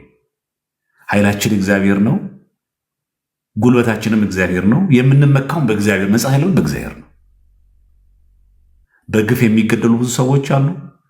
የእነዚህን ሁሉ እግዚአብሔር አምላክ ነፍሳቸውን በአጸደ ገነት ያሳርፍልን። ለሃይማኖታቸው ደግሞ ዋጋ የከፍሉት ደግሞ ሰማዕታት ናቸው። በረከታቸው ይደርብን። ነገ እነዚህ ሰዎች ለሃይማኖታቸው መስክረው በዚህ መንገድ አረፉ፣ በሰማዕትነት አረፉ። እኛስ የት ናይት ክለብ ስጨፍር ትገደል ይሆን? አንተ ይሄ ዜና አያሳፍርም? ጠጥተው እኮ ሲመለሱ ነው እኮ ማታ ሰክረው እኮ የሞቱት ሲባል ይሄ አያሳፍርም? ይሄም ሞት አለ አይታል። ይሄ ግን የክብር ሞት ነው። በሃይማኖታቸው ምክንያት ቤታቸው ድረስ ተዘልቆ ተጨፍጭፈው እንደ አውሬ እንደ እባብ አናት አናታቸው ተደብድቦ በሰማዕትነት ያረፉ የአርሲ ሰማዕታት ናቸው። አንተ ባይሆን አንቺ ባይሆን የት ነች ስትባይ እዚህ ቦታ ነኝ የማትይበት የማትል ቦታ ተገኝተ እንዳትሞት። የነዚህ ክብር ነው፣ የነዚህ ክብር ነው። በቃ በሃይማኖታቸው ደስ አይልም። እርስ በርስ እኮ በብሔር ሲጋጩ አይደለም፣ በገንዘብ እኮ አይደለም። እናት ሚስቱን፣ እናት ባሏን፣ ልጅ አባቱን ምናምን እኮ አይደለም የሚለው። በግፍ ተገደሉ። ስለምን? ኦርቶዶክሳውያን ክርስቲያኖች ስለምናቸው? ስለ ሃይማኖታቸው። አለቅ። በክብር የእኛስ ክብር ይኖረው ይሆን? እባካችሁን አገልጋዮች የማይመጥነን ቦታ ላይ እንዳንገኝ፣ በማይመጥነን ሁኔታ ላይ ህይወታችን እንዳይጠፋ ለአሟሟታችን የሚመር እንጂ ቢያንስ ይመር እንጂ። አሁን አያስቀንም? የሰማዕታት የአርሲ ሰማዕታት ምን ሆነው በኦርቶዶክስነታቸው የእኛ ምን ብሎ ያምር ይሆን? ስናውደለድል እንዳንወሰድ እግዚአብሔር ያገኘነውን ሰላም ጤና ጠብቆልን ከሰጠን እድል ላይ የምንጠቀም ያድርገን። በእውነት ይሄ እድል ነው ለኛ። ጤና እድል ነው። ወጣትነት እድል ነው። ማንበብ ማወቅ ትችላለህ፣ እድል ነው። አይን እድል ነው። ብዙ አይነት ስውራን እኮ አሉ። የቤተክርስቲያን ትምህርትን አንብበው ማወቅ የሚፈልጉ ሰዎች እኮ አሉ። እድል ያላገኙ ሰዎች አሉ። ለአንተ ግን እድል ነው። እድሉን ተጠቀምበት አንተ፣ አንቺም እንደዛው። ይሄ ያማረብን የመጣ ወጣትነት እድል ነው። ከተጠቀምንበት ያጸድቃል። በረከታቸው ይደርብን። እግዚአብሔር ይስጥልን።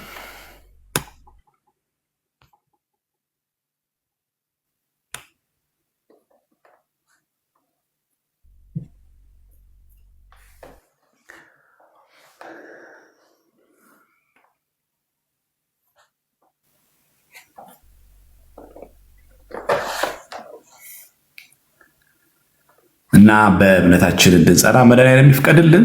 እንግዲህ ዛሬ የገባ ነው በአርሲ ሰማዕታት ምክንያት በማድረግ ሰማዕትነት በተመለከተ በእኛ ቤተክርስቲያን ያለውን ትምህርት ከመጽሐፈ ቅዳሴ አነሳንና ቅስና፣ ድቁና ከእንደገና ደግሞ ምዕመናን ወንዶችና ሴቶች ምን ማድረግ አለብን፣ ምን ማለት ሰማዕትነት መኖር ያለብን የሚለውን ነገር ነው በዝርዝር የተመለከትነው ማለት ነው። እግዚአብሔር ይሁንላችን መጨረሻ በምሕረቱ ብዛት ያሳምርልን፣ ታማኞችም ያድርገን። በቃ ሰማዕትነት ዋጋ የሚያስከፍል ነው። የደም ዋጋ ያስከፍላል። በሰማዕትነት ማረፍ ይሄው ሆኗል። ስለዚህ ዕቅበተ እምነት ማለት ይሄ ነው። እሺ፣ እስከ ደም ጠብታ ነው የሚኬደው። እንደዛ ለሚለው እስከ ሞት ድረስ የታመንኩን የሕይወት አክሊል ደግሞ እሰጥሃለሁ። እስከ ድረስ እስከ ሞት ድረስ ዕቅበተ እምነት ማለት ያ ነው። ዕቅበተ እምነት ማለት ስለ እምነታችን መመስከር፣ መስበክ፣ ስንጠይቅ መመለስ፣ ዲቤት ማድረግ ምናምን፣ መናፍቃንን በትምህርት ማሳፈር ብቻ ማለት አይደለም። ስለ ሃይማኖት ዋጋ ከፍለ ሃይማኖትን ጠብቀ በሰማዕትነት ማረፍ ምን ይባላል? ዕቅበተ እምነት። የመጨረሻ የዕቅበተ እምነት ግቡ ሰማዕትነት። በቃ ሰማዕትነት ግቡ። መዳረሻው ምንድን ነው? ሰማዕትነት ነው። ስለዚህ ዕቅበተ እምነት ማለት እንደዚህ ምናምን በጊፍት ምናምን ወንድማችን ጀግና ምናምን አንበሳው ምናምን የተባለ የተጨበጨበለት ሚል የለም። ማን የተጨበጨበለት? ማን የተጨበጨበለት? ማንም የተጨበጨበለት እኮ የለም። የሚጨበጨበለት የለም። ጴጥሮስ እንዴት ነው የሞተው? ቁልቁል። ጳውሎስ አንገት በሰይፍ ተቀልቶ። አሁን ለጴጥሮስ ይገባል በእውነት እንደ ገር ሰቅሎኝ አይገባም፣ ቁልቁል ስቀሉኝ ማለት ይገባል? ጳውሎስ አንገቱን ተቀላ። 14 ምልክት ነው የጻፈ። የቤተክርስቲያን ምርጥ ዕቃ ነዋየ ህሩይ በሰይፍ እኮ ነው የተቀላው። ማን የተጨበጨበ ሄደ? ማን የተጨበጨበ ሄደ? ማን እልይት ማለለት ሄደ? ሁሉም ዋጋ ከፍሎ ሄደ። እንድሪያስ ሐዋርያው እንድሪያስ እንዴት ነው ያረፈው? ኢንክላይንድ እንደዚህ መስቀሉ አግድም እንዲቀጥለው እንደ ጴጥሮስም አይደለም። እንደዚህ አርጉኝ አግድም እንደዚህ አርጉ። ማንም እል እየተባለ ሰማዕትነትን ሳይቀበል የገባ የለም። ሁሉ በመከራ ዝም ብሎ ጭብጨባ ሙገሳ የለም። ይሄ መከራ አለብን። ስለዚህ የአርሲ ሰማዕታት ክርስቲያኖች ናቸው፣ ኦርቶዶክሳውያን ናቸው። ዕቅበተ እምነትን አሳይተውናል። ሃይማኖት መጠበቅ ማለት ቲክቶክ ላይ ወጥቶ ፌስቡክ ላይ ወጥቶ ዩቲዩብ ላይ ወጥቶ መናገር ብቻ ማለት ሳይሆን ለእምነት ራስን አሳልፎ መስጠትን በተግባር አሳይተውናል። አቃቢያነ እምነት ናቸው። ክራቸውን ሳይበጥሱ ኦርቶዶክሳቸውን ጠብቀው በሞት በግድያ በማረጃ ቦታ ላይ ሆኖ ጸንተው የተገኙ እነዚህ ናቸው አቃቢያነ እምነት። በተግባር አሳዩ። እምነታቸውን ጠበቁ። እምነትን ሊያስክድ የሚችል ፈተና ሲመጣባቸው በሰማዕትነት ተቀበሉት። ዕቅበተ እምነት ማለት ያ ነው። ስለዚህ ለሁሉም ሰው ብለው አቃቤ እምነትን የሚጠብቅ ማለት ጥቅስ እያጣቀሰ መናፍቃን ማሳፈር ብቻ ማለት ሳይሆን ዋጋ በሚያሰጥ በመንግስት ሰማያት በክብር እንድንቀዳጅ እርሱን ሳንክደው ጠብቀ ነው መኖርን። ሰማዕትነትም ይሄ ነው። ዕቅበተ እምነት ነው ሰማዕትነት። አልክድም ሃይማኖቴን፣ አልክድም ክርስቶስን፣ የሞተልኝ መድኃኒዓለምን አልክደውም፣ ከእርሱ ጋር ሆኜ እኖራለሁ፣ ይህን ሁሉ ዓለም ባተርፍ ምን ይጠቅመኛል እሱ ከካድኩኝ በኋላ ብሎ ለክርስቶስ ራስን አሳልፎ መስጠት ዕቅበተ እምነት ነው። ስለዚህ የአርሲ ሰማዕታት ዕቅበተ እምነት ለእኛም ያድለን። እኛም የታይታይ የንግግር የአፍ ብቻ ሳይሆን በተግባራችንም በግብራችንም በሕይወታችንም ጭምር እንደነሱ እንድንመሰክር እግዚአብሔር ይርዳል። ይህን ይመስላል። ስላበዛውባችሁ ይቅርታ። ተከታታይ የሆነ ጥቃት በኦርቶዶክሳውያን የአርሲ ክርስቲያኖች ስለተፈጸመ ለዛ ብዬ ነው ሰፋ አድርገን ብንማረው እኛም ብናውቀው ብንዘጋጅም መልካም ስለሆነ ሰማዕትነት ክብር። ቅዱስ ጊዮርጊስ ሰማዕት ያበራል እኮ ዛሬ። ጊዮርጊስ እኮ አርፏል። ቅዱስ ቂርቆስ እኮ አርፏል። ሰማዕቱ ቅዱስ መርቆሬዎስ እኮ አርፏል። ዛሬም ግን ያበራል። ዛሬም ያበራል። ዛሬም ንግስ አለ። የጊዮርጊስ እረፍት ቀን ዛሬም በእልልታ በከብሮ እናከብራለን። አርፏል እኮ ሰማዕታት ዛሬም አሉ፣ ያበራሉ። ዛሬም ክብረ በዓላቸው አለ። ዛሬም እልልታ ይደረጋል። በጣም የሚገርመው በሰማዕታት እረፍታቸው ቀን ግን በእልልታ በዝማሬ እናከብረው። እየየ አንልም። እየየ የሚያስብልን ሞት መድኃኒዓለም ክርስቶስ ሽሮናል። በቃ አለቀ። ተሻረልን እኮ ሞት ወይ ሞጊያ የታለ ሲኦል ድል መንሳት የታለ ስላልን ዛሬ በሰማዕታት እረፍታቸው ቀን በእልልታ በክብሩ እናከብራለን። በቃ ጌታችን ኢየሱስ ክርስቶስ ሞትን ሻረልና አጠፋልን። ሞት ላይ አሁን መዘመር ጀመርን። ሞት አቅሙን አጣ።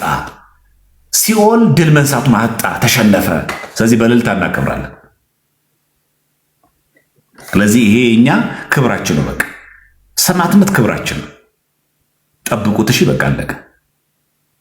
በወንጀል አይሁን፣ በተንኮል አይሁን፣ በዘረኝነት አይሁን፣ በኃጢአት አይሁን፣ ለክርስትናችን የሚመጣውን ሰማዕትነት ጠብቁት፣ በክብር ተቀበሉት። በቃ አለቀ። በክብር በቃ አለቀ። እንደዛ ለሚለው ቅዳሴ ማርያም እናንተ የክርስቲያን ወገኖች ሆይ በዚች ቀን ተሰበሰባችሁ ነፃ በምታወጣ በኢየሩሳሌም ይሰብስባችሁ። ምንድን ነው እኛ አሜን። ቀጡ የሚለው የካህናት አለቃ ወዳለበት ያግባችሁ ካለም በኋላ አሜን። ማን የካህናት አለቃ? መድኃኒዓለም ኢየሱስ ክርስቶስ።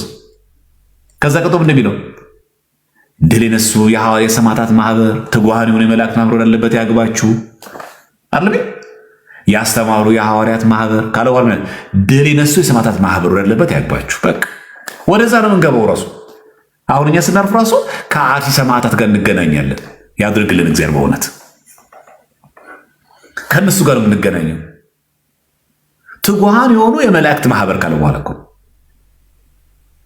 እንደዛ ነው። ትጉሃን የሆኑ የመላእክት ማህበር ያስተማሩ የሐዋርያት ማህበር ካለ በኋላ ይላል ድል የነሱ የሰማዕታት ማህበር። ሰማዕታት ምንድነው? ድል የነሱ። ስለዚህ የአርሲ ሰማዕታት ተሸንፎ ሳይሆን ድል የነሱ ናቸው። ቀረ በቃ። እግዚአብሔር አምላክ ስሙ የተመሰገነ ይሁን። የአርሲ ሰማዕታት ምንድን ናቸው? ድል የነሱ የሰማዕታት ማህበር። እዛ ነው የገቡት። በቃ ተገድለዋል እኮ ተጨፍጭፈዋል እኮ ግን ድል ነስተዋል። ተገድሎ ድል መንሳት ኦርቶዶክስ ውስጥ ነው ያለው። ገድለህ እኮ አይደለም ተገድለህ፣ ገፍተህ አይደለም እኮ ተገፍተህ፣ ጨፍጭፈህ አይደለም እኮ ተጨፍጭፈህ፣ ቀጥቅጠህ እኮ አይደለም ተቀጥቅጠህ፣ ስለ ሃይማኖት ዋጋ ስትከፍል ምን ይባላል? ድል የነሱ ትባላላችሁ። ስለዚህ የአርሲ ሰማዕታት ድል የተነሱ ሳይሆኑ ድል የነሱ ናቸው። በረከታቸው ይደርብን። ድል የነሱ ሰማዕታት ናቸው። ትጉሃኑን የመላእክት ማህበር ወዳለበት ያስተማሩ የሐዋርያት ማህበር ወዳለበት ያግባችሁ ነው የሚለው። አሜን ነው የምንለው። አግኝተነው ነው። ስለዚህ በሰማዕትነት ማረፍ ማለት መሸነፍ፣ ድል መነሳት ሳይሆን ድል መንሳት ነው። በረከታቸው ይደርብን። እዚህ በአርሲ ያላችሁ ክርስቲያኖች፣ ሌሎች የኢትዮጵያ ክፍሎች የምትገኙ ኦርቶዶክሳውያን በክርስትናችን በሃይማኖታችን እንድንጸና ለሃይማኖታችን ዋጋ እንድንከፍል ያደለው ነው እንደዚህ የሚሆነው። የታደለ ሰው ሰማዕት ሆኖ ለሃይማኖቱ ይመሰክራል። ይህ እንድናስብ ነው። እግዚአብሔር በምሕረቱ ሁላችን ይጠብቀን። እሺ ቢበቃንስ? የሚጨምር ነገር ካለ የምትጨምሩት ሰዎች ካላችሁ ጨምሩ። በተረፈ እናጠቃለን።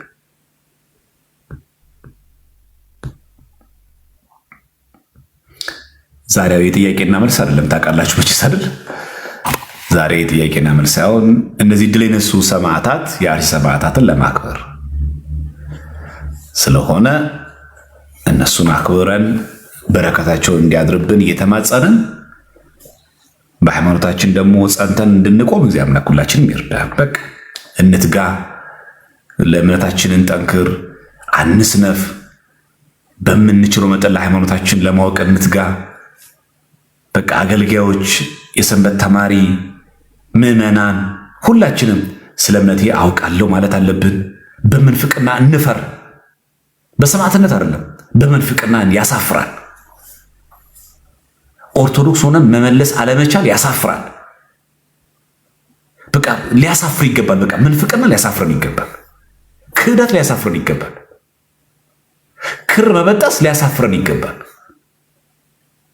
እቺን እምነታችን ሃይማኖታችን ጠብቀን መኖር በቃ አለ። ከዚች ጋር በመኖር ሌላ ምንም የለንም እኛ። ስለዚህ ስለ እምነታዬን አውቃለሁ።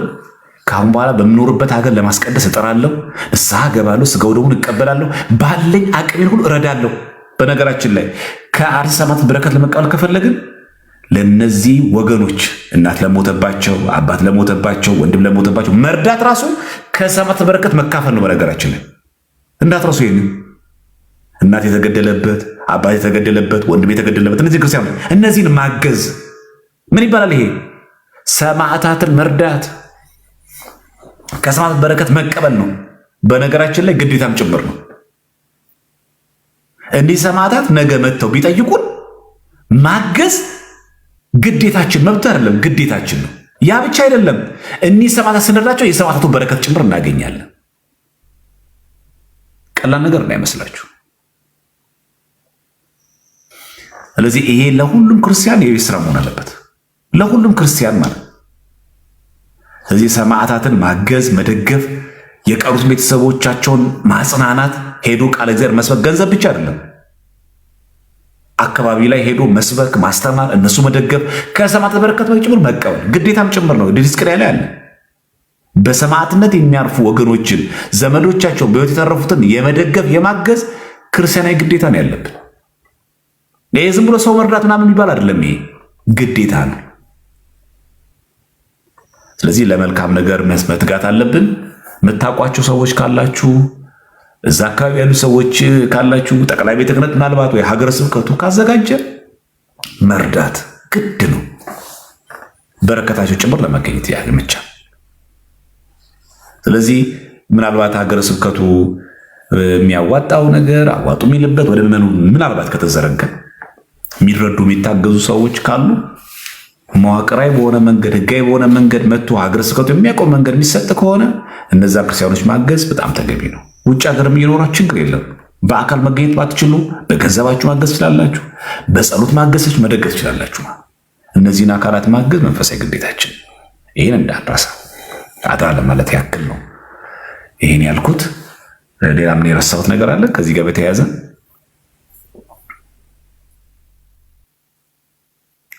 ሌላ ላይ የተረሳ ነገር ካለ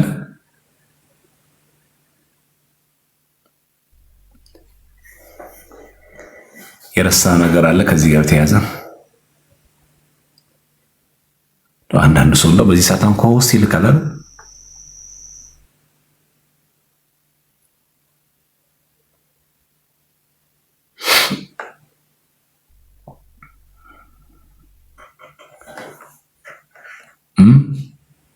የረሳው ነገር ያለ አይመስለኝም። አይ ቲንክ ምናልባት ደግሞ ሌሎች ወንድሞችም ልክ እንደዚህ በመምህራን በሚገቡበት ጊዜ ደግሞ እኔ ያጎደልኩትን ያጠመምኩትን አቃንተው በደንብ አድርገው ተጨማሪ ማብራሪያዎችን ይሰጡናል ማለት ነው። እስከዛው ግን ዛሬ በማህበራዊ ሚዲያ በፌስቡክ፣ በቲክቶክ፣ በዩቲዩብ ምናምን ልባችን ተሰብሮ ልባችን እየደማ በማዘን ላይ ያለን ክርስቲያኖች ያው እኛ ደግሞ ግዴታችን እንወጣ። በቃ አለቀ። እኔ የአርሲ ሰማዕታት ካሳዘኑኝ እኔ ጥሩ ክርስቲያን ለመሆን ልትጋ። በቃ አለቀ። ከዚህ ነው የሚጀምረው። እኔ ንስሐ ገቢ፣ እኔ ቆራቢ፣ እኔ አስቀዳሽ፣ እኔ ስለ ሃይማኖት ማቅ መሆን አለብኝ። አለቀ። ከእንግዲህ ዘረኝነትን ከውስጤ ፍንቅል አድርጌ አወጣለሁ። ከእንግዲህ ወንድሜን አልጠላም። ከእንግዲህ ወንድሜን አልሰድብም። ከእንግዲህ በእምነቴ እጸናለሁ። ክፋት፣ ተንኮል ከውስጤ አይኖርም። ይሄ ሰማዕትነት መግቢያ ነው። በቃ ሁላችንም እንደዚህ እንበል። ቢቻለኝ ሰውን አስታርቃለሁ እንጂ አላባላም። ቢቻለኝ ወሬ አላመላልስም። ሲሆንልኝ ማስታረቅ ተጋለሁ። ቢቻለኝ ካለኝ ነገር አሳት በኩራት ለእግዚአብሔር እሰጣለሁ፣ አላስቀርበትም። ምጽዋትን መጸውታለሁ፣ የተራበ አበላለሁ፣ የተቸገረ ሰው አግዛለሁ።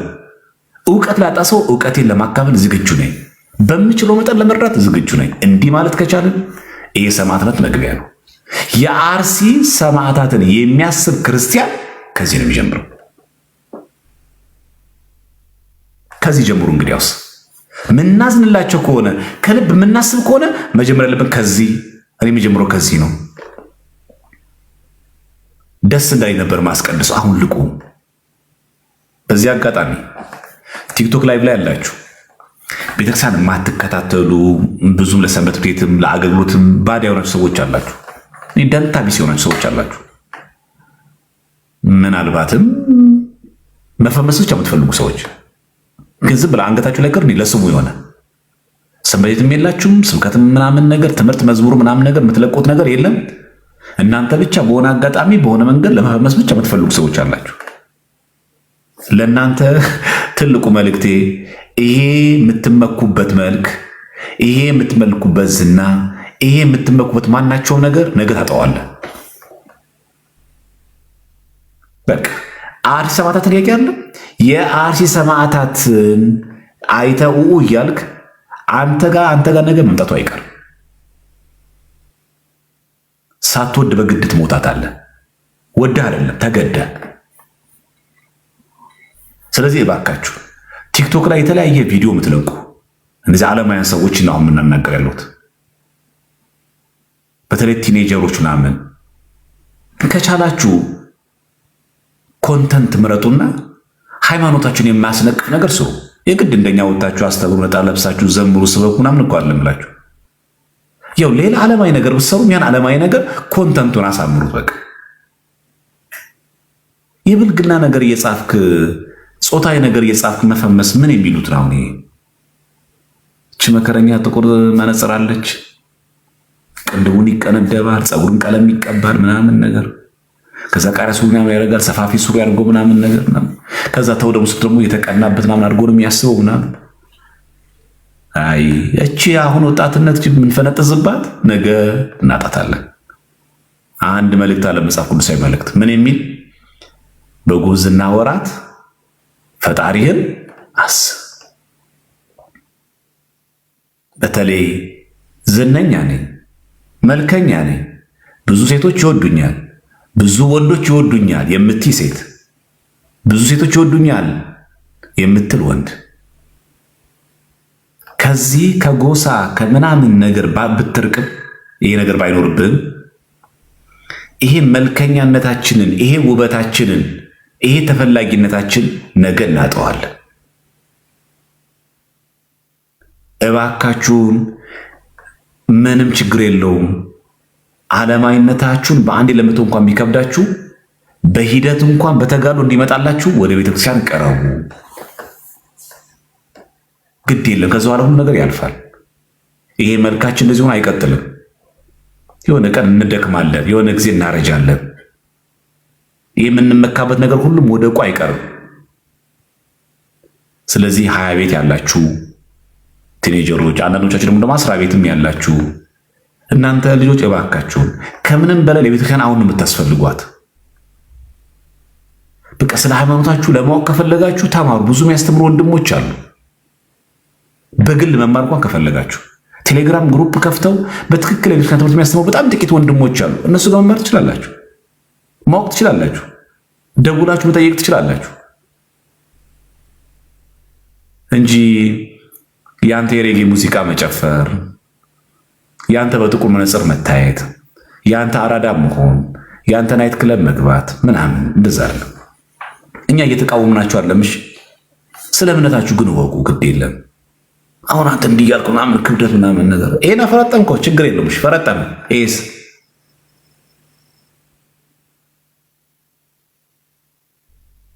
ይሄን እኮ ማሰብ ያለብህ ይሄ መቼ ይፈርጥም? አሳየን። እሺ ቅርጽህን አየነው። በቃ የልፋትህ የድክመትህ ውጤት ነው አይደል? ይሄ መቼ ይፈርጥም? በቤተክርስቲያን ስፖርት መስራት ኃጢአት አይደለም። የሰውነት ማጎልበሻ መስራት ኃጢአት አይደለም። ኃጢአት የሚያሰኘው ራስን ለመከላከል ነው ሲል ኃጢአት ይሆናል። ሰዎችን ለማሰናከል ሲሆን ኃጢአት ይሆናል እንጂ ስፖርት መስራት ኃጢአት አይደለም። ግን ራስን ለመከላከል ስትል የምትከላከለው ራስን አይደለም፣ የሚጠብቅ እግዚአብሔር። ለጤና ስፖርት ይሰራል። ቤተክርስቲያን አይወገዝም፣ አይከለከልም። የቅዳሴ ሰዓታችን የጸሎት ሰዓታችን እስካልተጋፋ ድረስ። ዳሩ ግን ሰውነታችንና አካላችን እየፈረጠመ አይምሯችን መቼ ይፈርጥም? እሺ በቃ ቅርጽ አማረ፣ ሴቶች አዩ፣ ደስ የሚል መልክ አለ፣ መልካም። ይሄኛውስ ለልባችን ለራሳችን ጊዜ መቼ ነው የምንሰጠው? መቼ መገብ? ይሄ ለሰውነት የደከምክለትን ድክም ያክል ለዚህስ እንደዛው ሴቶቻችን ልክ እንደዛው ቤተክርስቲያን ምንም የማታውቁ በቃ የማትከታተሉ መጠጥ ምናምን ከወንዶች ጋር ብዙ ጊዜ ማሳለፍ፣ ናይት ክለብ መግባት ምናምን፣ ሺሻ ምናምን። አንቺ በአንቺ ቤት አራዳ ለመሆን ፈልገሽ ነው። ይሄ እድሜ እኮ ነገ እኮ ያልቃል። እንደዚህ ቆንጆ እንደሆንሽ እኮ ውብ እንደሆንሽ እኮ አይቀጥልም። ነገ እኮ ይረግፋል። ነገ እኮ ማዲያት ይወጣል። ነገ እኮ ይሸበሸባል። እነዛ ሁሉ ሲከተሉሽ እንፈልግሻለን ሲሉሽ የነበሩ ወንዶች እኮ ይርቃሉ። ውሸት ነው? ውሸት ነው? ዛሬ መስሎሻል? ይሄ ሁሉ ሰዎች የሚከተሉሽ የሚያደንቁሽ ምናምን ነገር ውበትሽ መስሎሻል? ግን ደግሞ ከዚህም የበለጠ ብዙ ነገር አለ። ሰው በትክክል ካልተጠቀመው፣ ሰው በአግባቡ ካልተጠቀመው፣ እንደው አግባብ ባለሆነ መንገድ ክርስትናውን ማያራምደው ከሆነ በብዙ መንገድ ሊወድቅ ይችላል። ይሄ ውበታችን ነገር ከንቱ ነው፣ ያልፋል። ስለዚህ እህታችን ዋናው ነገር ያንን ደም ግባትሽን ያንን መልክ ቁመትን በዩ ምናምን የትኛውን የሰውነት ክፍሎችሽን ውበት ነው ብለሽ ማስቢው ነገ ግን ያልፋል። ማርጀታችን አይቀርም፣ ይቀየራል። አሁን ማሰብ የሚገባን ይሄንን። ስለዚህ ነገ መልክ ሲቀየር ጠቆር ስትይ፣ ስትከሺ፣ ኮስመን ስትይ ሁሉም ይርቃል አይደል? ሁሉም ይርቃል። ሁሉም በዚህ መልክ አይመጣም። አንድ ግን የማይረቀሽ አለ፣ ቸሩ መድኃኒዓለም። ማዲያት ወጣባት፣ ሰው ራቃት። ሰዎች እኮ ወንዶች እኮ አይፈልጓትም። የድሮ መልኳ እኮ ረገፈ ብሎ ማይተውሽ ቅድስት ሥላሴ ብቻ ነው።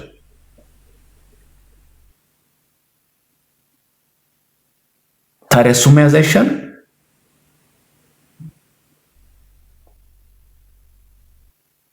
ለጊዜው አራዳ የሆንሽ መስሎሽ ነው ሺሻውን፣ መጠጡንም፣ ወንዱንም፣ ዝሙቱንም ጭፈራውንም በአንቺ ቤት ላይፍ እያየው ነው እያልሽ ነው። ግን ብዙ ነገር አብሮ እየታጣ ነው ያለው። የማይተውን ቸር መድኃኒዓለም ብቻ ነው። አላያችሁም? ትዝ ይላችሁ እንደሆነ በሰፈራችሁ የምታውቋቸው በጣም ትልልቅ ክብደት የሚያነሱ በጣም ጩንቻማ በጣም ቅርጻቸው በስመ አብ እሱ ከእሱ ጋር ማን ይደባደባል የሚባሉ ታመው በሽታ ላይ ወድቀው የሆነ ጊዜ መንገድ ላይ ኩስምን ብላችሁ ያ መልክ ሁሉ ያ ሁሉ ጡንቻችሁ ያ ሁሉ ሰውነት ረግፎ አላያችሁ? አልገጠማችሁ? አላዘናችሁም? አቤት ገሌ እኮ ድሮ እኮ ብታየው በሱ ፊት ማን ይቆማል መሰለ? በተለይ መልኩ ቁመናው ሰውነቱ ብታየው፣ በዛ ላይ ሰውነቱ ቅርጽ ክብደት ይሰራል ብታየው አላያችሁም? ጠቋቁሮ ከስቶ ምናምን ከሰውነት ተራ ወጥቶ ይሄ ውሸት ነው። ስለዚህ እኔ አሁን ስፖርቱን የተቃወምኩት አይደለም፣ ራሳችን መጠበቅ አለት አይደለም፣ ለምን አማረብን አይደለም እያልኳቸው ያለሁት፣ ለምን የተስተካከለ ቁመት ያዘን አይደለም እያልኳቸው ያለሁት፣ ለምን ስፖርት ሰራንም አይደለም እያልኳቸው ያለሁት። ከዚህ ይልቅ ለሰውነታችን እንደምንጨነቀው ሁሉ ልክ ለውበትሽ ቅባት አለቀብኝ ሽቶ አለቀብኝ ብለሽ እንደምትጨነቂው፣ ለፀጉርሽ እንደምትጨነቂው፣ ለዓይንሽ እንደምትጨነቂው፣ ለሰውነትሽ ክፍሎች ለእያንዳንዷ ተጨንቀሽ እንደምትገዢ ሁሉ ለነፍስሽ እንደምትጨነቂው አንቺ ወንዶች አይን ውስጥ ለመግባት ብለሽ ነው ይሄን ሁሉ የተጨነቅሽው። ይሄ ሁሉ ብር የምታወጪው ወንዶችን ለመሳብ ነው፣ ወንዶች አይን ለመግባት ነው። መቼውን እግዚአብሔርን በፍቅር የምትማርኪው? ንጽህናዋ፣ የዋህነቷ፣ ገርነቷ ብሎ መቼውን እግዚአብሔር አምላክ አንቺ የሚመለከተው? ለሰው ለመታየትና ሰው አይን ውስጥ ለመግባት ይሄን አክል ከተጋን እግዚአብሔር እንዲያይንስ ምን ያክል ተግተናል? ስለዚህ በአርሲ ሰማዕታት የምታዝኑ እንደዚህ ለተፈጠረው ነገር ልባቸው የተሰበረው ክርስቲያኖች ይህንን ሁሉ ዙሪያ ገብ እንየው። እያገለገልንም አለን ብለን የምናስብ ሰዎች ራሳችን እንየው። በቅድስና በንጽህና እንመላለስ። ተኝተን አንቀላፍተን ያሉ ሰዎች እንንቃ፣ ንቁ። ይሄ ማንቂያ ደውል ነው። ነገ ኦፊሻል ሊታወጅ ይችላል። እንደ መንግስት ልትገደል፣ ልትታረድ ትችላለህ። ራስን በቃ ሬዲ አድርግ፣ ተዘጋጅ። ሰማዕትነት ይመጣል ነገ። ግን ደግሞ በዓለም ያለን ሰዎች ደግሞ ቤተክርስቲያን ብዙ ማንከታተል ለስም ብቻ ከእናት ከአባት ስለወረሰው ኦርቶዶክሶች ያሆኑ ሰዎች አንተ የሚከፋው ይሄ የመልክ ነገ መርገፉ አይደለም ያሳስበው። እግዚአብሔር ይጠብቅህ፣ እግዚአብሔር ይጠብቅሽ እንጂ በዚህ መሃል ላይ መናፍቃን ያገኙሽ ቀን አይምሩም። እንዲኮ የምትጠጣው፣ እንዲኮ የምትቀሚው፣ እንዲኮ ሽሻ የምታጨሽው፣ እንዲኮ ሲጋራ የምትስቢው እኮ ኦርቶዶክስ ስለሆንሽ ነው። ጌታን ብትቀበይ እኮ ነጻ ትሆኛለሽ ይሉሻል። በአንቺ የክርስትና ድክመት ኦርቶዶክስን ታሰድቢያለሽ፣ ከዛ አንቺ መናፍቅ ትሆኛለሽ። ግልጽ ነው ይሄ። ከዛ በኋላ እኔን ማንም ሰው መክሮኛ አያውቅም፣ እንደዚህ ማንም ሰው እንደዚህ ብሎኛ አያውቅም። ለምን እንደዚህ አትሆኝ ነው ሲባል፣ ኧረ ማንም እንደዚህ ብሎኛ አያውቅም፣ ማንም እንደዚህ መክሮኛ አያውቅም። ዩዝለስ። ልክ አሁን ቃሚ፣ አጭሽ፣ ጨፍሪ፣ ናይት ክለብ ውጪ እንደምንል ማለት። ስለዚህ ይህንን ሁሉ ከግምት ውስጥ አስገብተን ክርስትና ህይወታችንን በአግባቡ እንምራው። በተለይ በክርስትና ውስጥ ምንም ውስጥ የሌላችሁ እህቶች፣ ምንም ውስጥ የሌላችሁ ወንድሞች፣ በኤኒሚስ ለመፈመስ ብቻ የምትፈልጉ ሰዎች አላችሁ። ማትቧጥጡት ነገር የለም። ለመታወቅ ፎሎወራችሁ እንዲበዛ ማትቧጥጡት ነገር የለም። ስቃያችሁ ብዛቱ እንደ ዘፋኝም ያደርጋችኋል። እስክሳም ትወርዳላችሁ። ምንም ማያደርጋችሁ ነገር አለ። አንዳንድ ጊዜ ራቁት መሄድም ያፈልግ። እናንተ ብቻ ፈልጉ መፈመስ ነው። እንዴት ብሎ ተንጠልጥሎ ማግኘት ነው። ፎሎወሩ መጥቶ ከዛስ ምን ሊገኝ በዛ ፎሎወሩ 1 ሚሊዮን ተከታይ ያገኘ ምን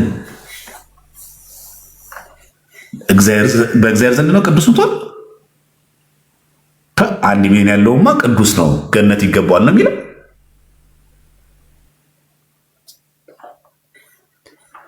ወይስ ልትታበይ ነው? 1 ሚሊዮን እኮ አለኝ ፎሎወር እኔ እንዳንተ መሰልኩኝ እንድትል ነው። ስለዚህ ለነፍሳችን እናስብላት። በቃ ኮንተንት ምረጡና ሃይማኖታዊ ጉዳይ ባይሆንም ህዝቡ ሊያስተምር የሚችል ጉዳይ በሆነ መንገድ ኮንተንት ምረጡ መሰጠት ይቻላል። በጣም ጥሩ ኮንተንት ማህበረሰብ አቀፍ ሁሉን ሰው ሊያቀፍ የሚችል ሊያነጋግር የሚችል ወጣቱን የሚያማክል ብዙ ርዕሰ ጉዳዮች እኮ እየመረጡ መዋየት እኮ ይቻላል።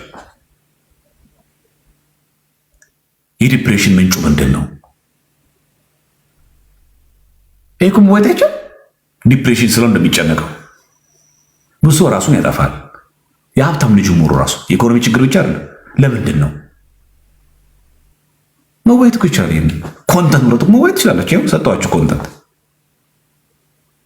ላይቭ ላይ ገብተህ ምናምን ነገር እንዴት ነሽ ምናምን ደህና ነው ምናምን እስቲ አንድ ሙዚቃ ጋብዘኝ ምናምን ምን ቁም ነገር አለውና ሙዚቃ ከፈለክ ለምን ላይቭ ትገባለህ? ዩቲዩብ ከፍታ ትሰራለህ እንዴ?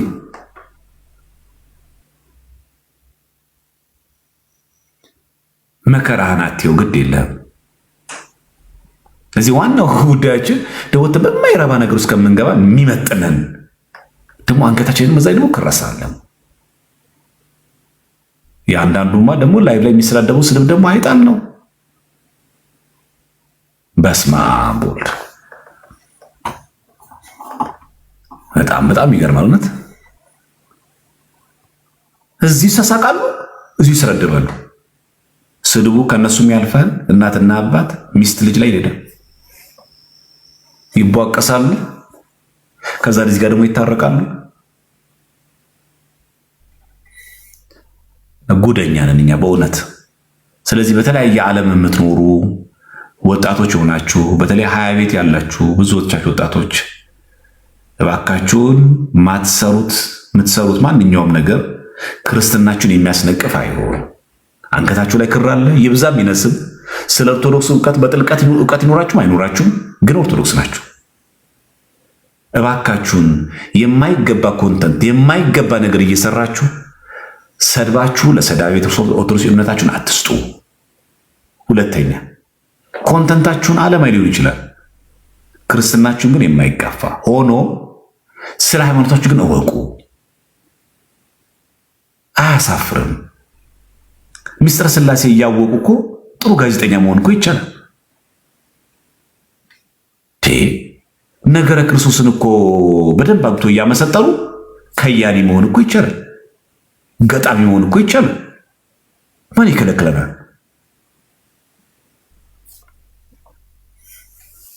ስፖርተኛ እኮ መሆን ይቻላል እኮ ነገረ ማርያምን እያመሰጠረ ምን ክፋት አለው? አይቹ ይሄኛውም እያደለብ ነው፣ ሰውነታችን እየደለበት እንደው ባላንስ ያደርግ ጥሩ አይደለም።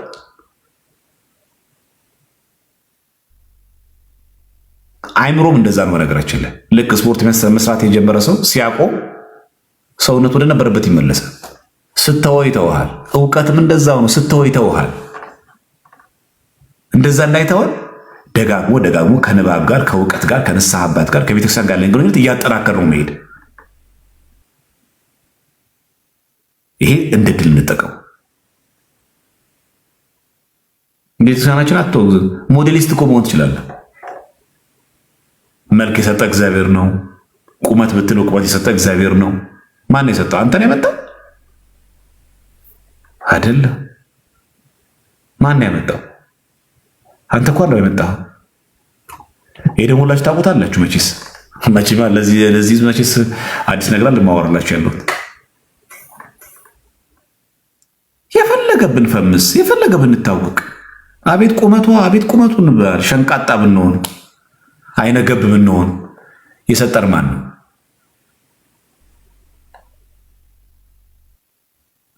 ፋኦ ነው የሰጠን? ዩኤንን የሰጠን? ተፈራርመን ነው? ቆይ ይህንን እወዳደርበትና ይህንን ቁመት እመልሳለሁ ብለን ነው?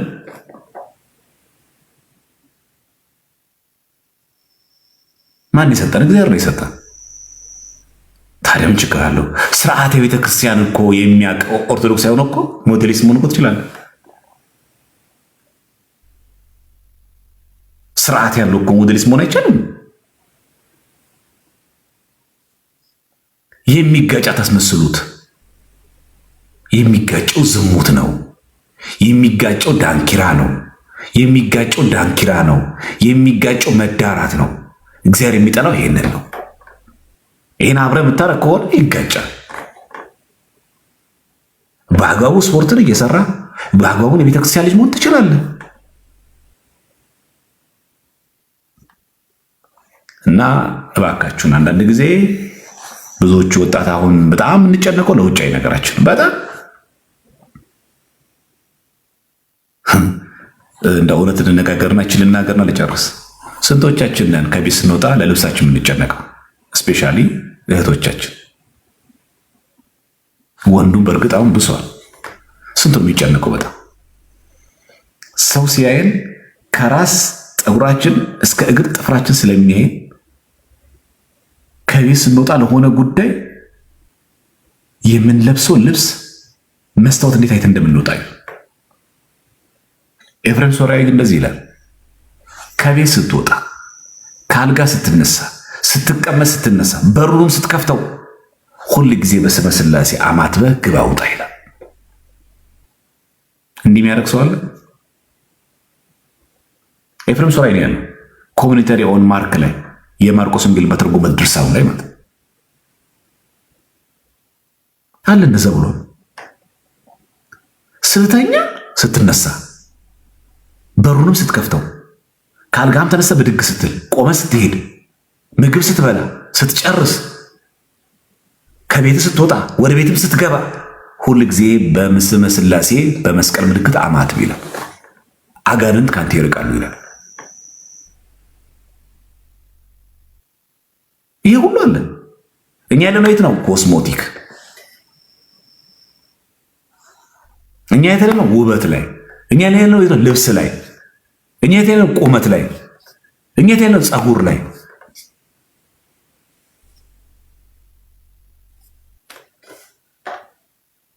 አስባችሁታል? በስመ ሥላሴ አማትበህ በርህን ከፍተህ፣ በስመ ሥላሴ አማትበህ ተኝተህ፣ በስመ ሥላሴ አማትበህ ተነስተህ ወደ ውጭ ወጥተህ በሰላም ስራ ገብተህ በሰላም ወደ ቤት ስትገባ አማትበህ ስታማትብ እኮ አጋንንት ርቀውልህ መንገድ ሁሉ ተቃንቶልህ አይገርምም? በነፃ ማንም ይጠቀሙኝ በነፃ። አንድ ነገር የከበረ ነው የሚባለው ብር ስንከፍልበት ነው። በነፃ እኮ ነው። ለእኛ እኮ ነው የተባለው። እንደዚህ ማማተብ ይከብዳል።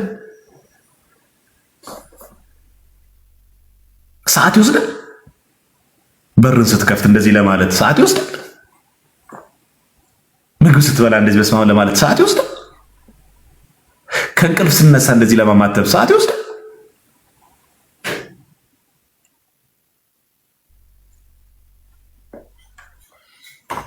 እና እንጠቀምበት። መንገዳችን እንዲቀናለን እኮ ነው። ህይወታችን እኮ እንዲሰምርልን ነው። እግዚአብሔር እኮ እንዲያቃናልን ነው እኮ። ማማተብ ምን ይከብዳል? እውቀት ይጠይቅ። መርጌታ መሆን አይጠበቅብህ። ቄስ መሆን አይጠበቅብህ። ዲያቆን መሆን አይጠበቅብህ። የሰንበት ተማሪ መሆን አይጠበቅብህ። ኦርቶዶክሳዊ ክርስቲያን ኮንኮ ብቻውን በቃ በስመ አብ ወወልድ ወመንፈስ ቅዱስ አሐዱ አምላክ ብሎ ከቤት መውጣት፣ ስንገባ በስመ አብ ወወልድ ወመንፈስ ቅዱስ መግባት ምንድን ነው ክፋቱ? ምን ከባድ ሸክም ተጫነብን?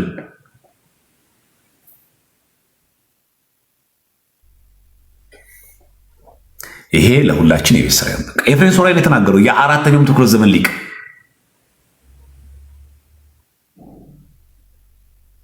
ጠርጡሎስም እንደዛ ነው የሚለው። ተርቱሊያን ስትቀመጥ፣ ስትነሳ፣ ስትሄድ፣ ስትጓዝ በመንገዱ ሁሉ እኮ ነው የሚለው።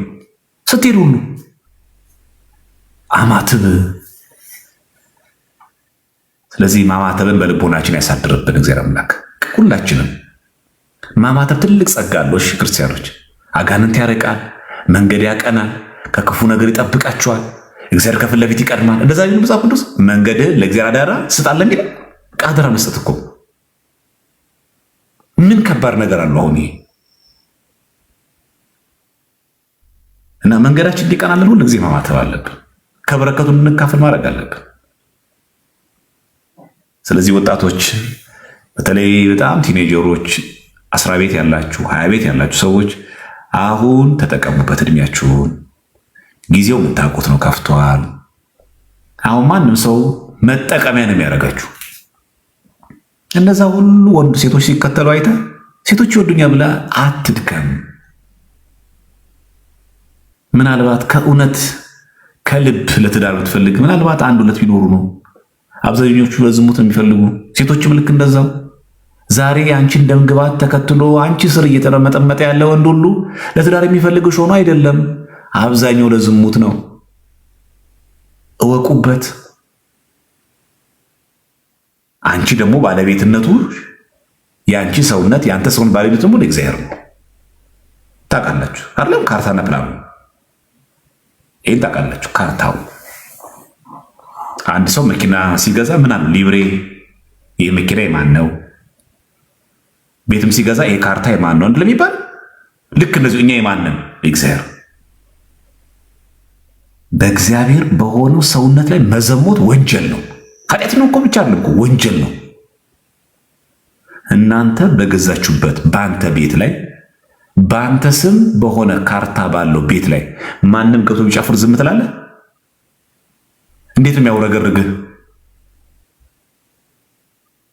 በአንቺ ስም ባለው ሊብሬ ባለው በገዛ መኪናሽ ማንም ሰው እንደፈለኩን ከፍቼ ምናምን እንደፈለኩ ልንዳቢ እንዴት ነው የሚያደርግሽ? ንብረታችን ሲነካ እንወድም ማለት ነው። መኪና እንኳን ስንሰጥ ተጠንቅቀን በጥንቃቄ እንዳችን አደራህን ብለን እንደዚህ ያንገበግበን። እግዚአብሔር ደግሞ ለኛ ብሎ በገዛን እንደዛ ቢለው የራሳችሁ አይደላችሁም በዋጋ ተገዝታችኋል ያለ በዋጋ በተገዛ ሰውነታችን ላይ ስንዘሙት እንዴት እንደሚያዝናሳችሁ ተው። ኃጢአትና ጽድቁን ተውትና መብት ከመብት ደረጃ ስታጡት አሁን እኛ የኛ መብት አለ። ህገ ወጥ እኮ የምንሰራው ስራ ታውቃላችሁ። ኃጢአት ነው ብቻ እኮ አይደለም እኮ ህገ ወጥም ጭምር ነው። በሰው ቤት የኛ ባልሆነ በዋጋ ተገዝታችኋል እንጂ የራሳችሁ አይደላችሁ ማለት ነው ሐዋርያው። ስለዚህ እኔ ራሱ የራሴ አይደለሁም። የራሴ ባልሆነ በዚህ ሰውነት መቅደስ ሰውነት ላይ ምዘሙተው ምሰርቀው መዋሸው ክፉ ምናገረው ወንጀል እኮ ነው ምሰራ ያለሁት። ኃጢአት ብቻ እኮ አይደለም እኮ ባልተፈቀደልኝ ቤት የራሴ ባልሆነ ቤት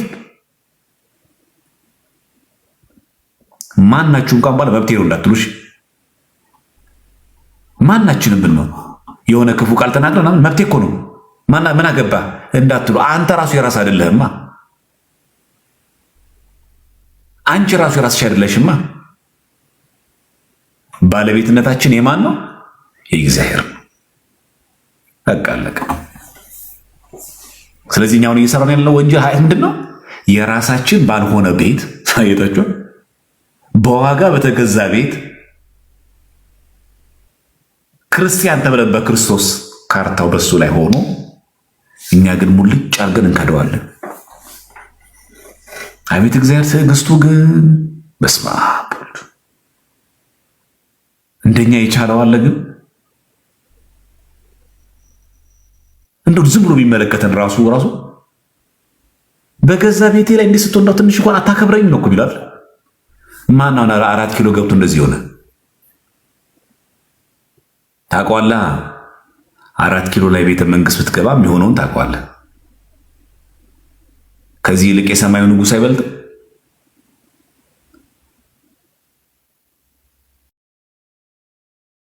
በራሱ ቤት ላይ እንዲህ ስታደርግ አለመቅሰፉ ራሱ አይደንቅም? 4 ኪሎ ካለው ጦር የበለጠ እግዚአብሔር ያለው ጦር አይበልጥም?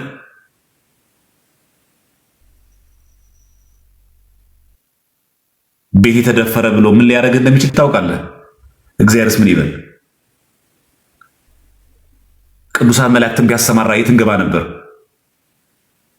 ቤቴንማ እንደዚህ አላስደፍርም ብሎ ቢቀስፈን ምን እናመጣለን?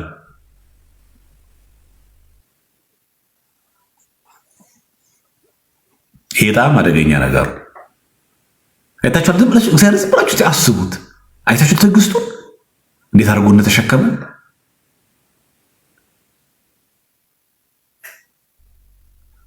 አይታችኋል። ምድራዊ መንግስት እንኳን ያለ አግባብ ቦታው ሲነካ፣ ቤቱ ሲነካ፣ ቤተ መንግስት እንዴት እንደሚሆን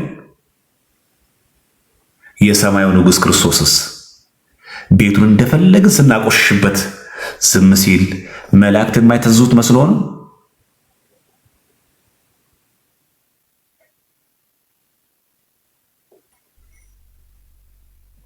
መስሎ ነው?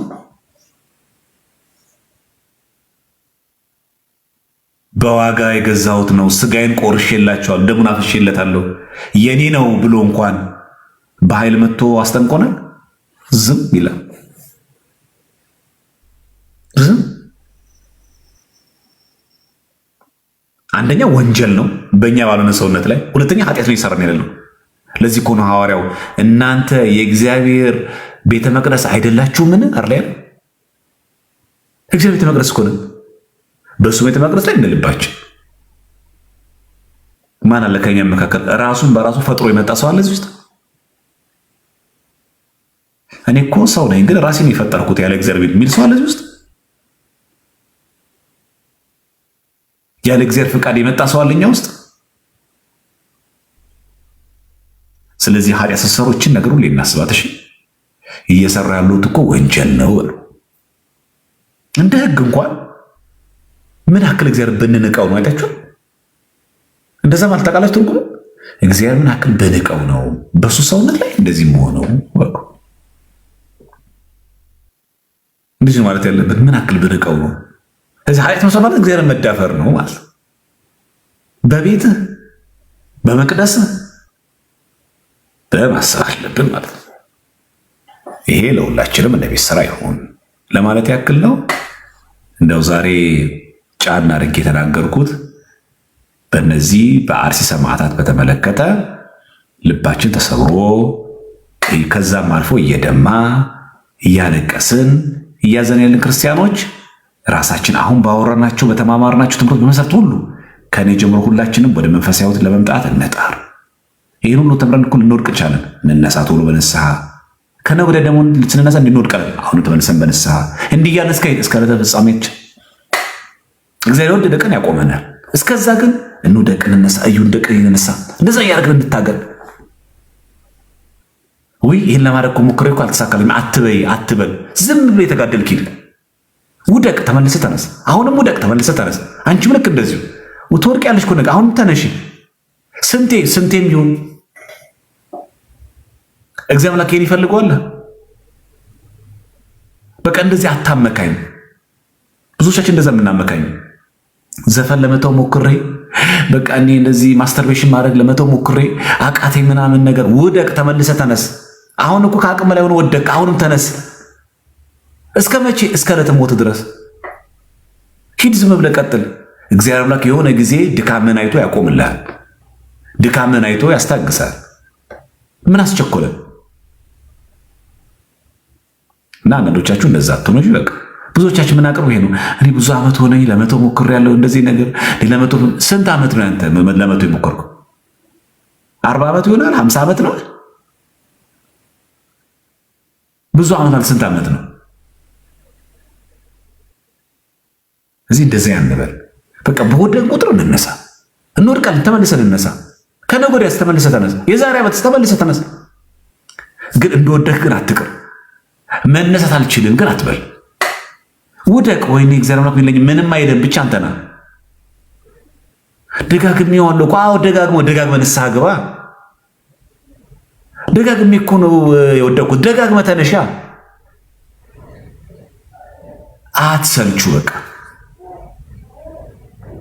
በቃ ተመልሰህ ውደቅ፣ ተመልሰህ ተነስ።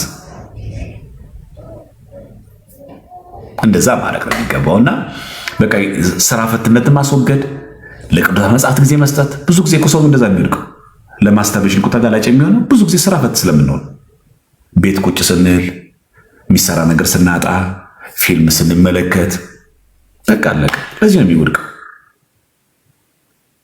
ግን ለሃይማኖቴ ከአሁን ጀምሬ ማወቅ አለብኝ ብሎ ባገኛት ትርፍ ጊዜ ሁሉ ሲያነብ ግን ሀሳብ ወደዛ ይመሰጣል። አይታችኋል። አይምሮ የፈታ ጭንቅላት የሴጣን ላብራቶሪ ነው። እንዲህ እንዳይሆንበት ሴጣን እንዳይጠቀምብን በእረፍት ሰዓታችን ማንበብ፣ ስብከቶች አሉ ዩቲዩብ ላይ መስማት፣ ከወንድሞች ጋር ከቤተክርስቲያን አገልጋዮች ጋር መዋል ጥሩ ነገር። አያችሁ፣ ልማድ በልማድ ይተካል። ዘፈን ሰማ የነበረው በመዝሙር ተካው። ልማድ በልማድ ይተካል። ዛሬ እኮ ዘፈን ሰማው፣ ነገ አትስማ። አሁን እኮ ተመልሼ ሰማው፣ ከነገ ወዲያ አትስማ። የዛሬ ሳምንት እኮ ሰማው፣ የዛሬ 15 ቀን አትስማ። የዛሬ ወር እኮ ሰማው፣ ለሚቀጥለው ወር አትስማ። እንዲህ እያልኩ እስከ ዘላለም ዘሞተ እየወደቀ የተነሳ እንደዛ ነው የሚለው። ጻድቅ 7 ጊዜ ይወድቃል፣ 7 ጊዜ ይነሳ። ምን ማለት ነው? 7 እኮ ማለት እንደዚህ ማለት እኮ አይደለም። በወደቀ ቁጥር ይነሳል ነው እንጂ 7 ጊዜ ብቻ የሚወድቀው ማለት አይደለም። 8ኛ ላይ እኮ ይወድቃል። 7 በሰላያን በዕብራውያን የፍጹምነት ምልክት። በወደቀ ቁጥር መነሳት፣ በቃ አለቀ። አቃተሽ አይደለ? ተነሽ። አሁን እኮ ወደቅሽ እኮ አሁንም ተነሽ። አሁን እኮ ደጋገምኩት እኮ አሁንም ተነሽ። እስከ መቼ? እስከ ዕለተ ሞት። እንደው እግዚአብሔር ምን ይለኛል? ምንም ልጄ ሆይ ነኝ ነው የሚለው። ስለዚህ ወድቅ ያለው ብላችሁ በዛው አትቅሩ። ስትወድቁ ትደግማችሁ ተነሱ። የኔ ኃጢአት እኮ አይነገርም። አዎ አይነገርም፣ ግን ንስሐ ግቢ። ይሄ ምንም የዳቦ ስም አያስፈልገውም። ስህተት ነው በቃ። የኔ እኮ ኃጢአት እኮ ተነግሮ አያልቅም። አዎ ትክክል፣ ትትና አይደለም ይሄ ትክክል ነው። ተነግሮ አያልቅም። ግን ምን ነው ንስሐ ግን ግባ። ገብቷችኋል? ሐሳብ ያለ በቃ ምንም ያክል ግድንግድ ኃጢአት ስራ የአንተ ኃጢአት አይነገርም። አዎ ግን ንስሐ ግባ። አይነገርም። ትክክል ነው። ትልቅ ነው። አዎ በጣም ትልቅ ነው። በደላችን በጣም ትልቅ ነው። ትክክል ነው። ግን ወደቀን። አዎ ተመልሰን ግን ንስሐ እንግባ። እንዲህ እያደረጉ መቀጠል ነው በቃ። ህይወታችን ለዛ መብራት ያለበት። የኔ እኮ ተዘርዝሮ አያልቅም። አዎ ተዘርዝሮ አያልቅም። ብዙ ያስለቀስካቸው ሴቶች አሉ። ብዙ ያስነባሻቸው ወንዶች አሉ። ብዙ ግፍ የፈጸምንባቸው ወንድሞች ሴቶች አሉ። አዎ ተነግሮ አያልቅም። አዎ ትክክል። ምን ጥያቄ ያስፈልገዋል? ግን ተመልሰህ ግን ንስሐ ግባ። አሁንም ትወድቃለህ። አሁንም ተመልሰህ ግን ንስሐ ግባ። በተቻለ መጠን አለመውደቅ ጣር። ደግሞ ላለመውደቅ ሞክር። ተመልሰህ ግን ንስሐ ግባ። እስከ መቼ? እስከ መቼም ጊዜ እሱ መቼ አልምርም አለ። እሱ እኮ ይቅር ለማለት አሁን ሰለቸኝ በዛብኝ እኮ አላለም እግዚአብሔር አምላክ። ንስሐ ግቡ ይላል። ዛሬ በጣም ይገርማል። መሰልቸት እኮ ያለበት እኮ እሱ ነበር። አሁንስ በዛ።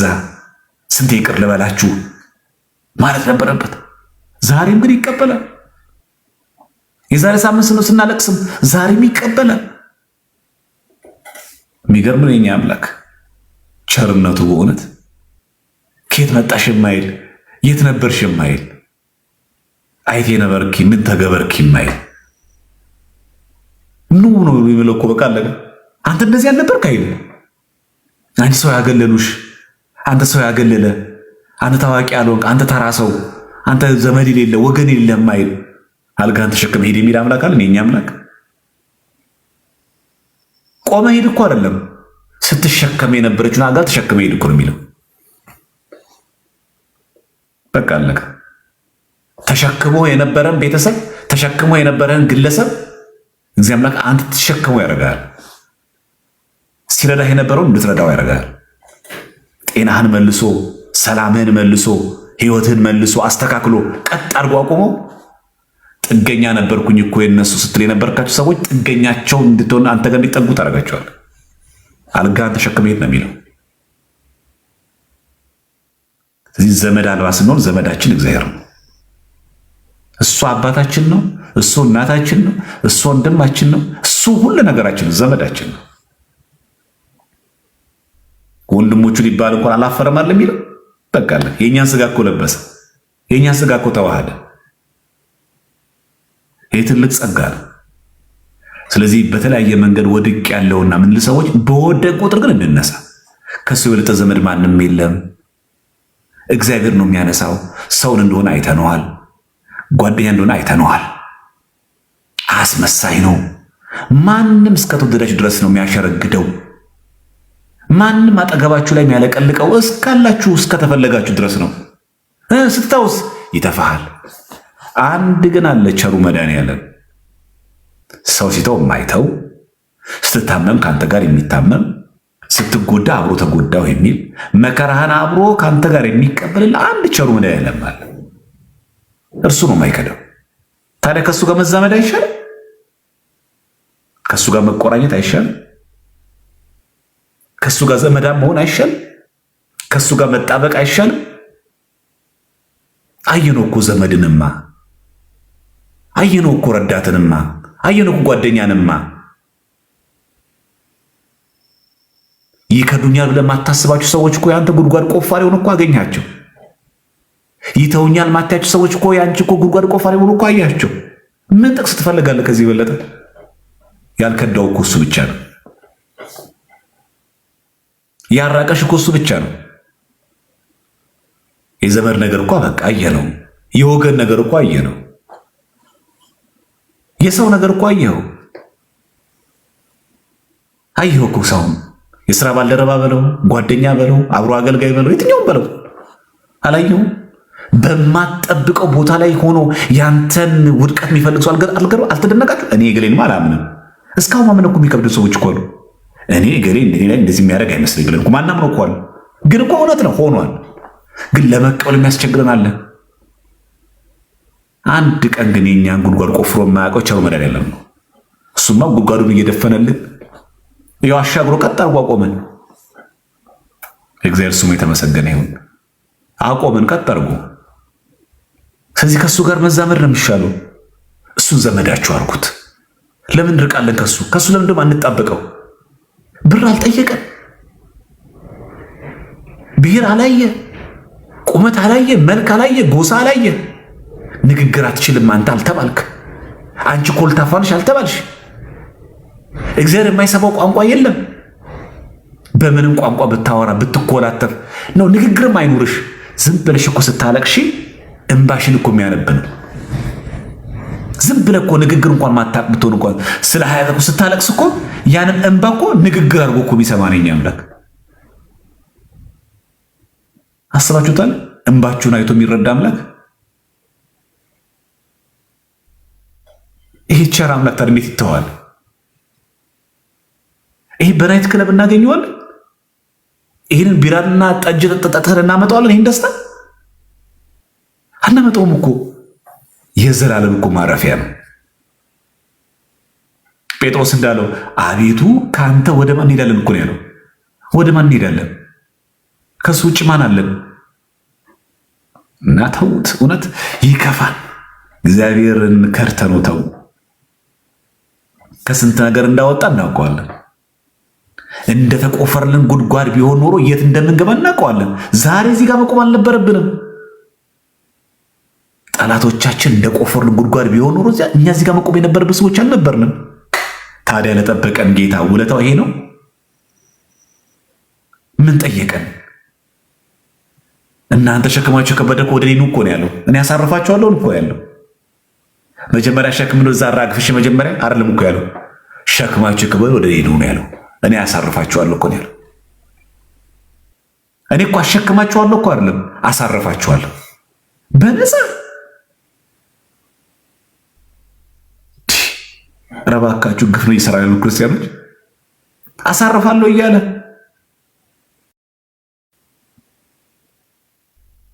ምን ክፈሉኝ አለ። ምስጋና ብቻ እኮ ነው ያለው። እውነት የእግዚአብሔር ውለታ አለብን፣ ዕዳ አለብን። ዕዳው እንዴት የምንከፍለው? በምስጋና ለእሱ በመታመን በንስሐ በስጋው ደግሞ ቃል እግዚአብሔር በመስማት ለእሱ በመቆም ነው ውለታው እንደዚህ የሚከፈል። እንዴት እንከፍለን እንጨርሰዋለን? እንደዛ መሆኑ አያልቅም ውለታው። ደግሞ እኮ በጣም የሚገርም ለጥቅማችን እኮ ነው። እንደዚህ እኮ የሚያደርግልን እኮ ሄዶ እግዚአብሔር አምላክ በኋላ እኛ መንግስት መግባታችን እግዚአብሔር ላይ እኮ የምንጨምረው ክብር የለም። እኛ በመጸደቃችን እግዚአብሔር ለምን ይጨምራል? ለጥቅማችን። ምን አይነት ፍቅር ነው ግን! አንዳች ነገር እሱ ሊያገኝ ሰው የሆነ እኮ እሱ ክብር እኮ ሊጨምርለት አይደለም፣ እኛን ለማዳን። እናንተ አንዳንዴ ኧረ እባካችሁ ክርስቲያኖች፣ በነፃ የተሰጠን ነገር ስጋው ደግሞ አያስከፍል። ቤተክርስቲያን ስንገባ አንከፍል። ንስሐ መግባት አያስከፍል። በሰጠህ ደሞዝ ላይ በዝሙት ትጨርሰዋለህ። ስንት የሚረዱ ስንት የሚያለቅሱ ስንት የሚያዙ ሰዎች ባሉበት አንተ በደሞዝ ላይ ናይት ክለብ እያጨፈርክበትና እየደነስክበት ከሴት ጋር ነው በዝሙት ትጨርሰዋለህ ገንዘቡ። አረግፍ ነው በእውነት። ምን ባደረገ? አላለቀስክም ነበር ስላልቀጠር ብለህ? እንጀራ ስጠኝ ብለህ አላነባህም ነበር? እንደዚህ አድርጎ ክፍት አድርጎ ለሰጠህ አምላክ ተመስገን ማለት ሲገባ አሳት በኩራቱን ሰርቀህበት፣ ምጽዋትም ሰርቀህበት፣ አንተም ጭምር ጠፍተህ ብር ብቻ መስሏል እንዴ? አንተም በሰውልን ብለህ እኮ ጠፋህበት። ልጄ የት ነህ ይልሃል። ልጄ የት ነሽ ይላል። መጨረሻችን ያሳምርልን። ሁላችንም ከነማህተባችን ለክብር ሞት ያብቃን። ወስብሐት ለእግዚአብሔር። ደህና እደሩ።